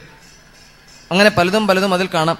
അപ്പൊ അതിൽ നിന്ന് പൊതുവായ ആശയം, പൊതുവായ തത്വവും വേറിട്ട് മനസ്സിലാക്കി അതിനെ നിരന്തരമായി ആലോചനയ്ക്ക് വിഷയമാക്കി, വിധേയമാക്കി ദൃഢീകരിക്കുന്ന ഒരു പ്രക്രിയ നമുക്ക് ആവശ്യമാണ്. അപ്പൊ അല്ലാത്തടത്തോളം കാലം എത്ര കൃഷ്ണാവതാരം കഴിഞ്ഞാലും, എത്ര രുക്മിണി സ്വയംവരം കഴിഞ്ഞാലും ഇതൊക്കെ ഇന്നും ഇങ്ങനെ തന്നെയായിരിക്കും. അപ്പോൾ ഓരോ തവണ കഴിയുമ്പോഴും, ഇപ്പോൾ പറഞ്ഞു വരുമ്പോൾ 11ാമത്തെ വർഷമാണ്. അപ്പോൾ ഈ 11 വർഷം കൊണ്ട് എനിക്ക് എത്രത്തോളം അധ്യാത്മമായി ഔന്നത്യം കൈവരിക്കാൻ സാധിച്ചു, ഇത് കേൾക്കുകയുണ്ടായി. പലരിൽ നിന്നും ഞാൻ കേട്ടു. പല രീതിയിലാണ് പലരും ഈ ഒരു ആശയത്തെ ഇവിടെ വിശദീകരിക്കുന്നത്. അപ്പോൾ പലരിൽ നിന്നും കേട്ടപ്പോൾ അവരെല്ലാം പൊതുവായി പറയുന്ന ഒരു കാര്യം എൻ്റെ ശ്രദ്ധയിൽപ്പെടുകയുണ്ടായി. വാക്കുകൾക്ക് വ്യത്യാസമുണ്ടാകാം, ചൂണ്ടിക്കാണിക്കുന്ന ഉദാഹരണങ്ങൾക്ക് വ്യത്യാസമുണ്ടാകാം, അവതരിപ്പിക്കുന്ന ശൈലിക്കും അംഗവിക്ഷേപത്തിനും വ്യത്യാസമുണ്ടാകാം. എന്നാൽ ഈ വൈവിധ്യത്തിലും വ്യത്യസ്തതയിലും പൊതുവായി അവരെല്ലാം ചൂണ്ടിക്കാണിക്കുന്ന, ഉയർത്തിപ്പിടിക്കുന്ന ഒരു ആശയത്തെക്കുറിച്ച് ഗ്രഹിക്കാൻ എൻ്റെ ബുദ്ധിക്ക് കഴിഞ്ഞിട്ടുണ്ട്. എല്ലാവരും പറയണത് ഒന്ന് തന്നെയാണ്. ആ പറയുന്ന രീതിയിലും അവതരിപ്പിക്കുന്ന ശൈലിയിലും മാത്രമേ ഞാൻ വ്യത്യാസം കാണുള്ളൂ. ആ വ്യത്യാസം ആവശ്യമാണ് താനും. അതാണല്ലോ ഈ പ്രപഞ്ചത്തിന്റെ അല്ലെങ്കിൽ ഈ ദൃശ്യത്തിന്റെ മനോഹാരിത. അത് തന്നെയല്ലേ, ഒന്നും ഒന്നിനോട് ചേരില്ല. ഇങ്ങനെ വിപുലമായ, വിസ്തൃതമായ, വൈവിധ്യം നിറഞ്ഞ ഈ വിശ്വത്തിന്റെ ഒരു ഭാഗം, ഒരു ഘടകമായി ഞാൻ തീർന്നു. മാത്രമല്ല എന്നിൽ നിലകൊള്ളുന്നത്, ഞാൻ പേറി നിൽക്കുന്നത് അതിദിവ്യമായ, അതിർത്തി നിശ്ചയിക്കാനാകാത്ത വിസ്തൃതമായ ഒരു സാന്നിധ്യമാണ്. ആ സാന്നിധ്യത്തിന്റെ ഉടമ മാത്രമല്ല, ആ സാന്നിധ്യം തന്നെയാണ് ഞാൻ. ഈ ഒരു ബോധം ബൗദ്ധികമായി സ്ഥിരീകരിക്കേണ്ടതുണ്ട്. അതിനുള്ള ലളിത ക്രമങ്ങളെക്കുറിച്ചും നാം കടന്നു പോകേണ്ട കാര്യക്രമങ്ങളെക്കുറിച്ചും ഭാഗവതം നമ്മെ പഠിപ്പിക്കുന്നുണ്ട്. രാമായണത്തിൽ ഹനുമാൻ, ഭക്ത ഹനുമാൻ, അദ്ദേഹത്തിന്റെ ഒരു പ്രതിപാദനം അല്ലെങ്കിൽ ഒരു പ്രഖ്യാപനം, ദേഹദൃഷ്ട്യാത്തു ദാസോഹം ജീവദൃഷ്ട്യാത്തു അംശഃ ആത്മദൃഷ്ട്യാത്വം ഏവാഹം ഇതിമേ നിശ്ചിതാമതി. ഇത്ര വ്യക്തമായിട്ടാണ് പറഞ്ഞിരിക്കുന്നത്. ദേഹദൃഷ്ട്യാത്തു ദാസോഹം, നേരത്തെ പറഞ്ഞു ഞാൻ പാഞ്ചഭൗതികമായ ദേഹമാണെന്നുള്ള ഓർമ്മയും ആ ഓർമ്മയെ തുടർന്നുള്ള പ്രവൃത്തികളുമാണ് പ്രധാനമായി ഞാൻ കാണുന്നതെങ്കിൽ എനിക്ക് സ്വീകരിക്കാൻ പറ്റിയ മാർഗം ദാസഭാവമാണ്. ഈശ്വരന്റെ, ഭഗവാന്റെ, ദൈവത്തിന്റെ ഭൃത്യൻ എന്ന നിലയ്ക്കുള്ള ഭാവം സ്വീകരിച്ചുകൊണ്ട് പോകുന്നതാണ് ഉത്തമം, നല്ലത്. ഇപ്പം ജീവദൃഷ്ട്യാ ത്വദംശഃ, ഇപ്പൊ ജീവഭാവം, ഈ ദേഹഭാവം വിട്ട് താൻ ജീവാത്മാവാണെന്നുള്ളൊരു ധാരണയോ ചിന്തയോ എന്നിൽ അങ്കുരിച്ച് വളരുന്ന സമയത്ത് ഞാൻ അവിടുത്തെ അംശം മാത്രമാണ്. ആ അംശത്തോട് ചേരാൻ എനിക്ക് ബാഹ്യ പദാർത്ഥങ്ങളോ പരസഹായമോ ആവശ്യമില്ല. അതിനു മുമ്പ് ആവശ്യമായിരുന്നു മറ്റു പലതും വേണം. പൂജാ സാമഗ്രികൾ വേണം, പുഷ്പങ്ങൾ വേണം, നിവേദ്യം വേണം, ചിത്രം വേണം, അതിലുള്ള രംഗസജ്ജീകരണങ്ങളൊക്കെ വേണം. ഇതൊക്കെ ഉണ്ടെങ്കിൽ എനിക്ക് അതിൽ പിടിച്ച് മുന്നോട്ട് പോകാൻ പറ്റൂ. അങ്ങനെ പോയി കഴിഞ്ഞപ്പോൾ എനിക്ക് ബോധ്യപ്പെട്ടു, ഇതൊക്കെ നമ്മെ സഹായിക്കുന്ന, നമ്മുടെ അധ്യാത്മ സാധനയുടെ ഉപരിതലങ്ങളിലേക്ക് കടന്നു പോകാനുള്ള ചവിട്ടുപടികളോ അല്ലെങ്കിൽ സഹായങ്ങളോ ആണ് എന്ന് എനിക്ക് ബോധ്യപ്പെട്ടു. അങ്ങനെ ബോധ്യപ്പെട്ട് ഞാൻ അതിനെ പിന്തുടർന്ന് പുറപ്പെടുകയായി. പിന്നീട് അങ്ങനെ പോയി അവസാനം എൻ്റെ വ്യക്തിത്വം, എൻ്റെ സ്വരൂപം അങ്ങയുടേത് തന്നെയാണെന്ന് എനിക്ക് ബോധ്യപ്പെട്ടു. ബൗദ്ധിക ഇനി അതായി തീർന്നാൽ മാത്രം മതി. ഇപ്പൊ ദേഹദൃഷ്ട്യാത്തു ദാസോഹം ജീവദൃഷ്ട്യാത്തു ദംശഃ, ഈ ലോകത്തെ എന്നിൽ നിന്ന് വേറിട്ട് കാണുന്നിടത്തോളം, ഈ ലോകത്തിന്റെ കേന്ദ്രം അങ്ങാണെന്ന് ഞാൻ ധരിക്കുന്നിടത്തോളം കാലം, എന്നിൽ നിന്ന് വേറിട്ട് ഇതൊക്കെ നിൽക്കുന്നിടത്തോളം കാലം എനിക്ക് സ്വീകരിക്കാൻ പറ്റുന്ന ഭാവം ദാസഭാവമാണ്. ജീവദൃഷ്ട്യാത്തു ദംശഃ, ആ ജീവഭാവം എന്നിൽ അങ്കുരിച്ചു വളർന്നപ്പോൾ അങ്ങയുടെ അംശമാണെന്ന് എനിക്ക് സ്ഥിരീകരിക്കാൻ സാധിച്ചു. ഇനിയോ ആത്മദൃഷ്ട്യാ ത്വം ഏവാഹം, അവിടെ മാത്രമേ നമുക്ക് ഈശ്വരനും അല്ലെങ്കിൽ ദൈവവും പരമാത്മാവും ഭഗവാനുമൊക്കെ തൻ്റെ യഥാർത്ഥ സ്വരൂപമാണെന്ന് ബോധ്യപ്പെടുകയോ ഉറപ്പുവരൂ. അപ്പം അതിനെക്കുറിച്ച് നിരന്തരം ആലോചിക്കുന്ന, ഗവേഷണം നടത്തുന്ന സാധകർക്ക് വേണ്ട ഉപദേശങ്ങളും നിർദ്ദേശങ്ങളും പിന്തുണകളും പ്രേരണകളും സഹായങ്ങളും ഒക്കെയാണ് അനവധി ശാസ്ത്രങ്ങൾ, അനവധി കാലത്ത് അനവധി ആചാര്യന്മാർ രൂപം നൽകി സമ്പാദിച്ചിട്ടുള്ളത്. അപ്പം അതിൽ കൂടിയൊക്കെ നമുക്ക് കടന്നു പോകുമ്പോൾ നമുക്ക് തിരഞ്ഞെടുക്കാൻ സാധിക്കണം എനിക്ക് യോജിച്ചത് എന്താണ്. ഏതു മാർഗമാണ് എനിക്ക് സ്വീകാര്യമായത്, എൻ്റെ പശ്ചാത്തലം, എൻ്റെ പൂർവികമായ പ്രേരണകൾ, അതെൻ്റെ ജീവിതത്തിന് നൽകുന്ന ഗതി അല്ലെങ്കിൽ നയം, ഇതൊക്കെ സ്വയം മനസ്സിലാക്കിയതിനു ശേഷം നമുക്ക് സ്വീകരിക്കാം ഏതെങ്കിലും ഒരു പന്ഥാവ്. ആ പന്ഥാവിൽ കൂടി ക്ഷമയോടും ഉത്തരവാദിത്വ ബോധത്തോടും കൃത്യനിഷ്ഠയോടും കൂടി സഞ്ചരിക്കുന്ന പക്ഷം കലാന്തരത്തിൽ അത് ബോധ്യപ്പെടുക തന്നെ ചെയ്യും, ബോധ്യപ്പെടണം. അപ്പോൾ ആ ഒരു യാത്രയിൽ നമ്മുടെ മനസ്സിലുണ്ടാകുന്ന തെറ്റിദ്ധാരണകൾ, ബുദ്ധിയിലുണ്ടാകുന്ന ചില വൈഷമ്യങ്ങൾ അല്ലെങ്കിൽ ഓർമ്മക്കുറവ്, ഇതൊക്കെ നീക്കം ചെയ്യാനുള്ളതാണ് ശ്രവണം എന്ന് പറയുന്ന സാധനം. അപ്പം അതുകൊണ്ട് ശ്രീമദ് ഭാഗവതത്തിൽ ദശമസ്കന്ധത്തിന്റെ പ്രാരംഭത്തിൽ നമ്മൾ അനുസ്മരിക്കണു, വസുദേവരുടെയും ദേവകിയുടെയും പുത്രനായി കൃഷ്ണൻ കംസന്റെ കാരാഗൃഹത്തിൽ ജനിച്ചു എന്ന് പറയണത് നമ്മുടെ നമ്മിലുള്ള ആസുരീയ പ്രകൃതിയുടെ സമ്മർദ്ദത്തിൽ കഴിയിരിക്കുന്ന ആത്മവിദ്യയും പിന്നെ സത്വഗുണത്തിന്റെയും ചേർച്ച നമ്മിൽ അന്തരമായ ഈശ്വരാനുഭവം ഉണ്ടാവണം. അപ്പൊ അതിനെ നമ്മുടെ ബുദ്ധിക്കോ നമ്മുടെ അറിവിനോ പരിചയപ്പെടുത്തി കൊടുക്കണതാണ് ഈ അവതാരം എന്ന് പറയണത്. ഇപ്പൊ പുരാണ ഭാഷയിൽ അവതാരം, എന്നാൽ ഇതിഹാസങ്ങളൊന്നും അവതാരമെന്നില്ല. ഇപ്പൊ കൃഷ്ണാവതാരമെന്നോ രാമാവതാരമെന്നോ രാമായണത്തിലോ മഹാഭാരതത്തിലോ നമുക്ക് കാണാൻ പറ്റില്ല. അപ്പൊ രാമായണത്തിലെ മഹാഭാരതത്തിലെയും രാമനും കൃഷ്ണനും തീർച്ചയായിട്ടും നമ്മളെപ്പോലുള്ള പച്ചയായ മനുഷ്യരാണ്. അവരുടെ ജീവിതത്തിലുണ്ടാകുന്ന പ്രതിസന്ധികൾ, സമ്മർദ്ദങ്ങൾ, ആക്ഷേപങ്ങൾ, ആരോപണങ്ങൾ, അവരതിനെ അഭിമുഖീകരിക്കാനും അതിജീവിക്കാനും സ്വീകരിച്ച മാർഗങ്ങൾ, അതിനുള്ള ശാസ്ത്രീയത, അതിൻ്റെ ഇന്നത്തെ പ്രസക്തി, പ്രായോഗികത, ഇതൊക്കെയാണ് ഇതിഹാസങ്ങളിലെ പരാമർശ വിഷയമെങ്കിൽ ശ്രീമദ് ഭാഗവതത്തിലേക്ക് വരുമ്പോൾ അതിന് കുറച്ചുകൂടി ലാളിത്യം, എല്ലാവർക്കും ഗ്രഹിക്കാൻ പാകത്തിന് ഇതിനെ ലളിതമാക്കി കൊടുക്കുന്ന, അവരുടെ അറിവിനും ബുദ്ധിക്കും സ്വാംശീകരിക്കാനുള്ള ഒരു അവതരണ രീതി, അതാണ് ഭാഗവതത്തിന്റെ പ്രത്യേകത. അപ്പൊ അതുകൊണ്ട് ഏതെങ്കിലും ഒരു പ്രവൃത്തി യജ്ഞമാക്കിയോ പൂജയാക്കിയോ മാറ്റുന്നതിനപ്പുറം നമ്മുടെ ജീവിതത്തെ തന്നെ ഇത്തരത്തിൽ ഒരു സമർപ്പണമായി, ഈശ്വരനുള്ള സമർപ്പണമായി മാറ്റിയാൽ അതിന് പ്രത്യേകതയുണ്ടാകും, വ്യത്യാസമുണ്ടാകും. നോക്കൂ, ഭഗവത്ഗീതയിൽ അഹം വൈശ്വാനരോ ഭൂത്വ പ്രാണിനാം ദേഹമാശ്രിത പ്രാണ ആപാന സമായുക്ത പചാമ്യന്നം ചതുർവിധം, വളരെ എല്ലാവർക്കും അറിയുന്ന ശ്ലോകമായത്. അഹം വൈശ്വാനരോ ഭൂത്വ പ്രാണിനാം ദേഹമാശ്രിത പ്രാണ അപാന സമായുക്ത പചാമ്യന്നം ചതുർവിധം എന്ന് പറയുന്ന അല്ലെങ്കിൽ എന്ന ശ്ലോകം പഠിച്ച് നിത്യേന ചൊല്ലുന്ന ഗൃഹങ്ങളിൽ ഏതെങ്കിലും വിശേഷാവസരങ്ങളിൽ എന്താണ് പ്രധാനമായ ആഹാരം? ഹൈന്ദവരെന്ന് അഭിമാനിക്കുന്ന, ഹിന്ദുക്കളെന്ന് നമ്മെ മുദ്രകുത്തിയിരിക്കുന്ന നമ്മുടെ ഈ സമൂഹത്തിൽ കുടുംബത്തിലോ വ്യക്തി ജീവിതത്തിലോ അല്ലെങ്കിൽ പൊതുസ്ഥലത്തോ എന്തെങ്കിലും വിശേഷ ദിവസങ്ങളോ ആഘോഷങ്ങളോ ഉണ്ടാകുമ്പോൾ ഒഴിച്ചുകൂടാൻ പറ്റാത്ത 2 വിഭവങ്ങളായി ഇന്ന് മാറിയിട്ടുള്ളത് ഞാൻ പറയാതെ നിങ്ങൾക്കൊക്കെ അറിയാം. ഒരു കുഞ്ഞിന്റെ പിറന്നാളാകട്ടെ, അല്ലെങ്കിൽ മുതിർന്ന ഒരാൾ മരിച്ചതിന്റെ എന്തെങ്കിലും ഒരു ആചാരമാകട്ടെ, ഗൃഹപ്രവേശമാകട്ടെ, വിവാഹമാകട്ടെ, ഒരു പുതിയ വീട് നിർമ്മിക്കുന്ന എന്തുമാകട്ടെ, എന്തെങ്കിലും മംഗളകാര്യങ്ങൾ നടക്കുന്ന സമയത്ത് ഇന്ന് ഒഴിച്ചുകൂടാനാകാത്ത 2 വിഭവങ്ങളായി എന്ത് മാറിയിരിക്കണു? മദ്യവും മാംസവും. ഒഴിച്ചുകൂടാനാകാത്ത 2 വിഭവങ്ങളായി സർവ്വസാധാരണമായി മാറിയിരിക്കുന്നു. അതിന്റെ ദൂഷ്യം ഞാൻ പറയാതെ നിങ്ങൾക്കൊക്കെ അറിയാം, ഏതാണ്ടൊക്കെ അറിയാം. അതിലേക്കൊന്നും ഇപ്പോൾ കടക്കാനുള്ള സമയമോ സന്ദർഭമോ അല്ല. പക്ഷെ അത് നമ്മൾ ഓർക്കേണ്ടതുണ്ട്. അഹം വൈശ്വാനരോ ഭൂത്വ, എൻ്റെ ഉദരത്തിൽ ജ്വലിക്കുന്ന അഗ്നിയാണ് ഈശ്വരൻ. അഹം വൈശ്വാനരഹ. അപ്പൊ നമ്മൾ സാധാരണ അതിനൊരു പേര് വിളിക്കണ്ടല്ലോ, ജഠരാഗ്നി എന്ന് പറയാറുണ്ട്. ആ ജഠരാഗ്നി ഇങ്ങനെ ആളി കത്തുമ്പോഴാണ് നമുക്ക് എന്ത് തോന്നണത്? കസരിൽ നിന്ന് എഴുന്നേറ്റ് നേരെ വരിയിൽ പോയി നിൽക്കാൻ തോന്നണത്. ജഠരാഗ്നി ആളി കത്തുമ്പോഴാണ് വിഷവികാരം നമുക്കുണ്ടാകണത്. അപ്പോൾ അത് ശമിച്ചേ പറ്റൂ. അപ്പൊ ശമിക്കണമെങ്കിൽ ആ അഗ്നി, അതിൻ്റെ ആ തീനാളങ്ങൾ തനിയെ താഴണമെങ്കിൽ അതിന് എന്തെങ്കിലും ഒന്ന് കൊടുക്കണം, കഴിക്കാൻ.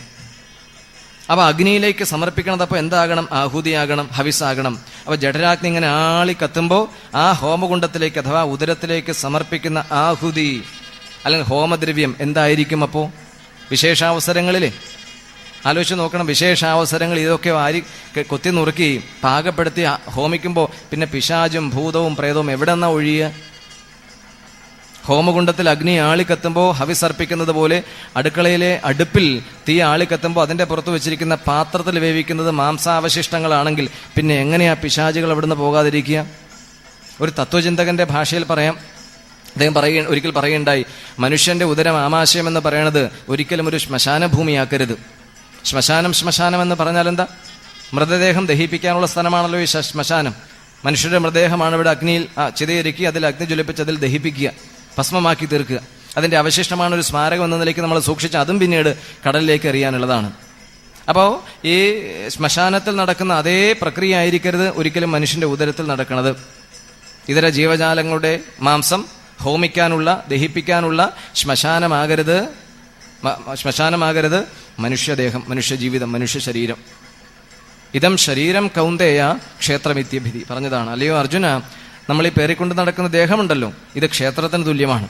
അപ്പോൾ ക്ഷേത്ര പരിശുദ്ധി പോലെ നമ്മുടെ ശരീരത്തെ പരിപാലിക്കുകയും അതിൽ അധിവസിക്കുന്ന ആത്മസാന്നിധ്യത്തെ തിരിച്ചറിയാൻ വേണ്ടി ജീവിതത്തെ നിയന്ത്രിക്കുകയും ചെയ്യുന്ന തരത്തിലേക്ക് കാര്യങ്ങൾ എത്തിയില്ല എങ്കിൽ ഇതിവിടെ കേട്ടു, ഇതുവഴി ഇങ്ങോട്ട് പോകും. അപ്പം അഹം വൈശ്വാനരോഭൂത സ്തുതികളും ആരാധനകളും പൂജകളും മറ്റ് അധ്യാത്മമായ അനുഷ്ഠാനങ്ങളും ഇത്തരമൊരു സാംസ്കാരിക തലത്തിലേക്ക്, അറിവിൻ്റെ തലത്തിലേക്ക് നമ്മെ നയിക്കുന്നില്ല എങ്കിൽ ഇതൊക്കെ വെള്ളത്തിൽ വരച്ചതുപോലെയാകും. വെള്ളത്തിൽ വരച്ചതുപോലെ ഇതൊന്നും കേട്ട് അനുഷ്ഠിക്കാനും അനുസരിക്കാനും ശ്രമിക്കാത്തവർക്ക് ഒരു തവണയല്ല, 10,000 അല്ല, 1,00,000 തവണ കേട്ടാലും അത് കേവലം അധരവ്യായാമവും ബുദ്ധിവ്യായാമവുമായി മാറുമെന്നല്ലാതെ ഒരു പ്രയോജനം ഉണ്ടാകാൻ പോണില്ല. കുടം കമഴ്ത്തി വെച്ച് 10,000-ഓ 20,000-ഓ കുടം വെള്ളം ഒഴിച്ചാലും ഒരു തുള്ളി പോലും അതിൽ പ്രവേശിക്കാൻ പോണില്ല. കാരണം എന്താ? കാരണം വളരെ വ്യക്തമാണ്. എന്താ കാരണം? കുടം കമിഴ്ന്നിരിക്കുന്നു എന്നുള്ളതാണ് കാരണം. എന്നാൽ ഈ കമിഴ്ന്നിരിക്കുന്ന കുടം നിറയ്ക്കാൻ ഒരു കുടം വെള്ളം മതി, ഒറ്റ കുടം വെള്ളം മതി. എങ്ങനെയായാൽ താഴത്തിരിക്കുന്ന കുടത്തിന്റെ മുഖം മുകളിൽ നിന്ന് വരുന്ന ജലധാരയ്ക്ക് അഭിമുഖമാണെങ്കിൽ ഒരൊറ്റ കുടം വെള്ളം മതി. അപ്പോൾ ആദ്യം എന്താ ചെയ്യേണ്ടത്?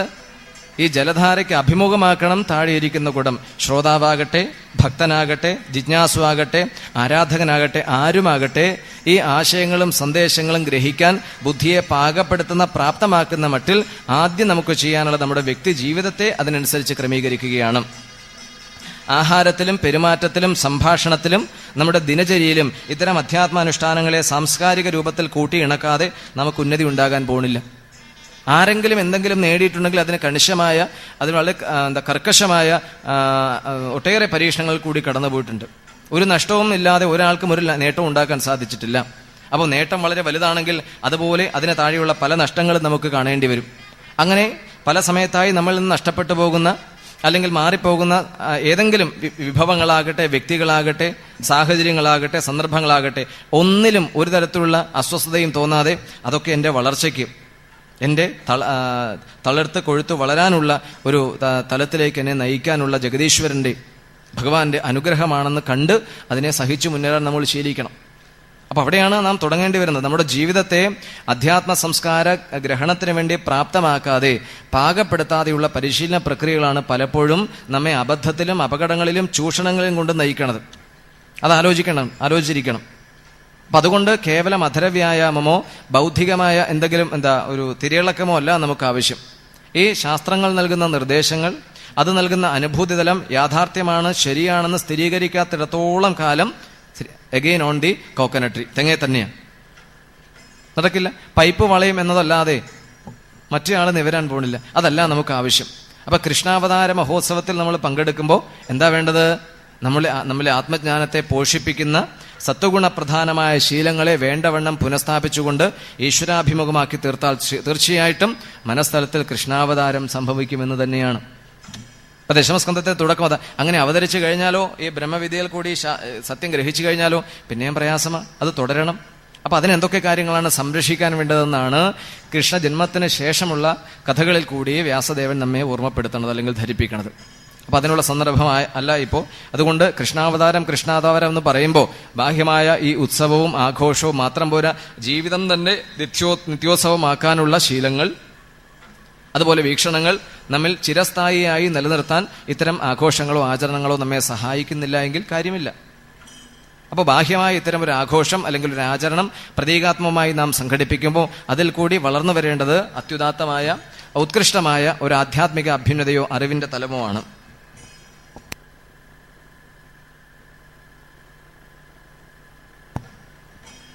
അപ്പൊ ദശമസ്കന്ധത്തിലെ ആദ്യത്തെ 2 സ്കന്ധം കൃഷ്ണാവതാരത്തിന് വേണ്ട ഒരുക്കങ്ങളെ കുറിച്ചാണ് പറയണത്. പ്രകൃതിയൊക്കെ കാത്തിരിക്കുകയാണ്. ഇവിടെയുള്ള ദുരന്തങ്ങളും ദുഷ്പ്രവണതകളും കൊണ്ട് ഭൂമി വല്ലാതെ വേദനിച്ചു. അതിനുള്ള പരിഹാരം ആവശ്യപ്പെട്ട് ഭഗവാനെ സമീപിക്കുകയുണ്ടായി. ഭഗവാൻ തന്നെ അതിനുള്ള കളമൊരുക്കുന്നു എന്ന് അറിഞ്ഞപ്പോൾ പ്രകൃതി വളരെ സന്തുഷ്ടിയായി. സസ്യങ്ങൾക്കും ജന്തുജാലങ്ങൾക്കും പറവകൾക്കും മഹാത്മാക്കൾക്കും സജ്ജനങ്ങളുമൊക്കെ മനസ്സിന് വളരെയധികം സന്തോഷവും ആശ്വാസവും ഉണ്ടായി. കാരണം ഭഗവാന്റെ അവതാരം കൊണ്ട് ഇവിടെയുള്ള എല്ലാ പ്രശ്നങ്ങളും, എല്ലാ സംഘടനകളും, എല്ലാ സംഘടനകളും, എല്ലാ സങ്കീർണതകളും നീങ്ങാൻ പോവുകയാണ്. അപ്പോൾ ഭഗവാന്റെ വരവിന് വേണ്ടി എല്ലാവരും കാത്തിരുന്നു.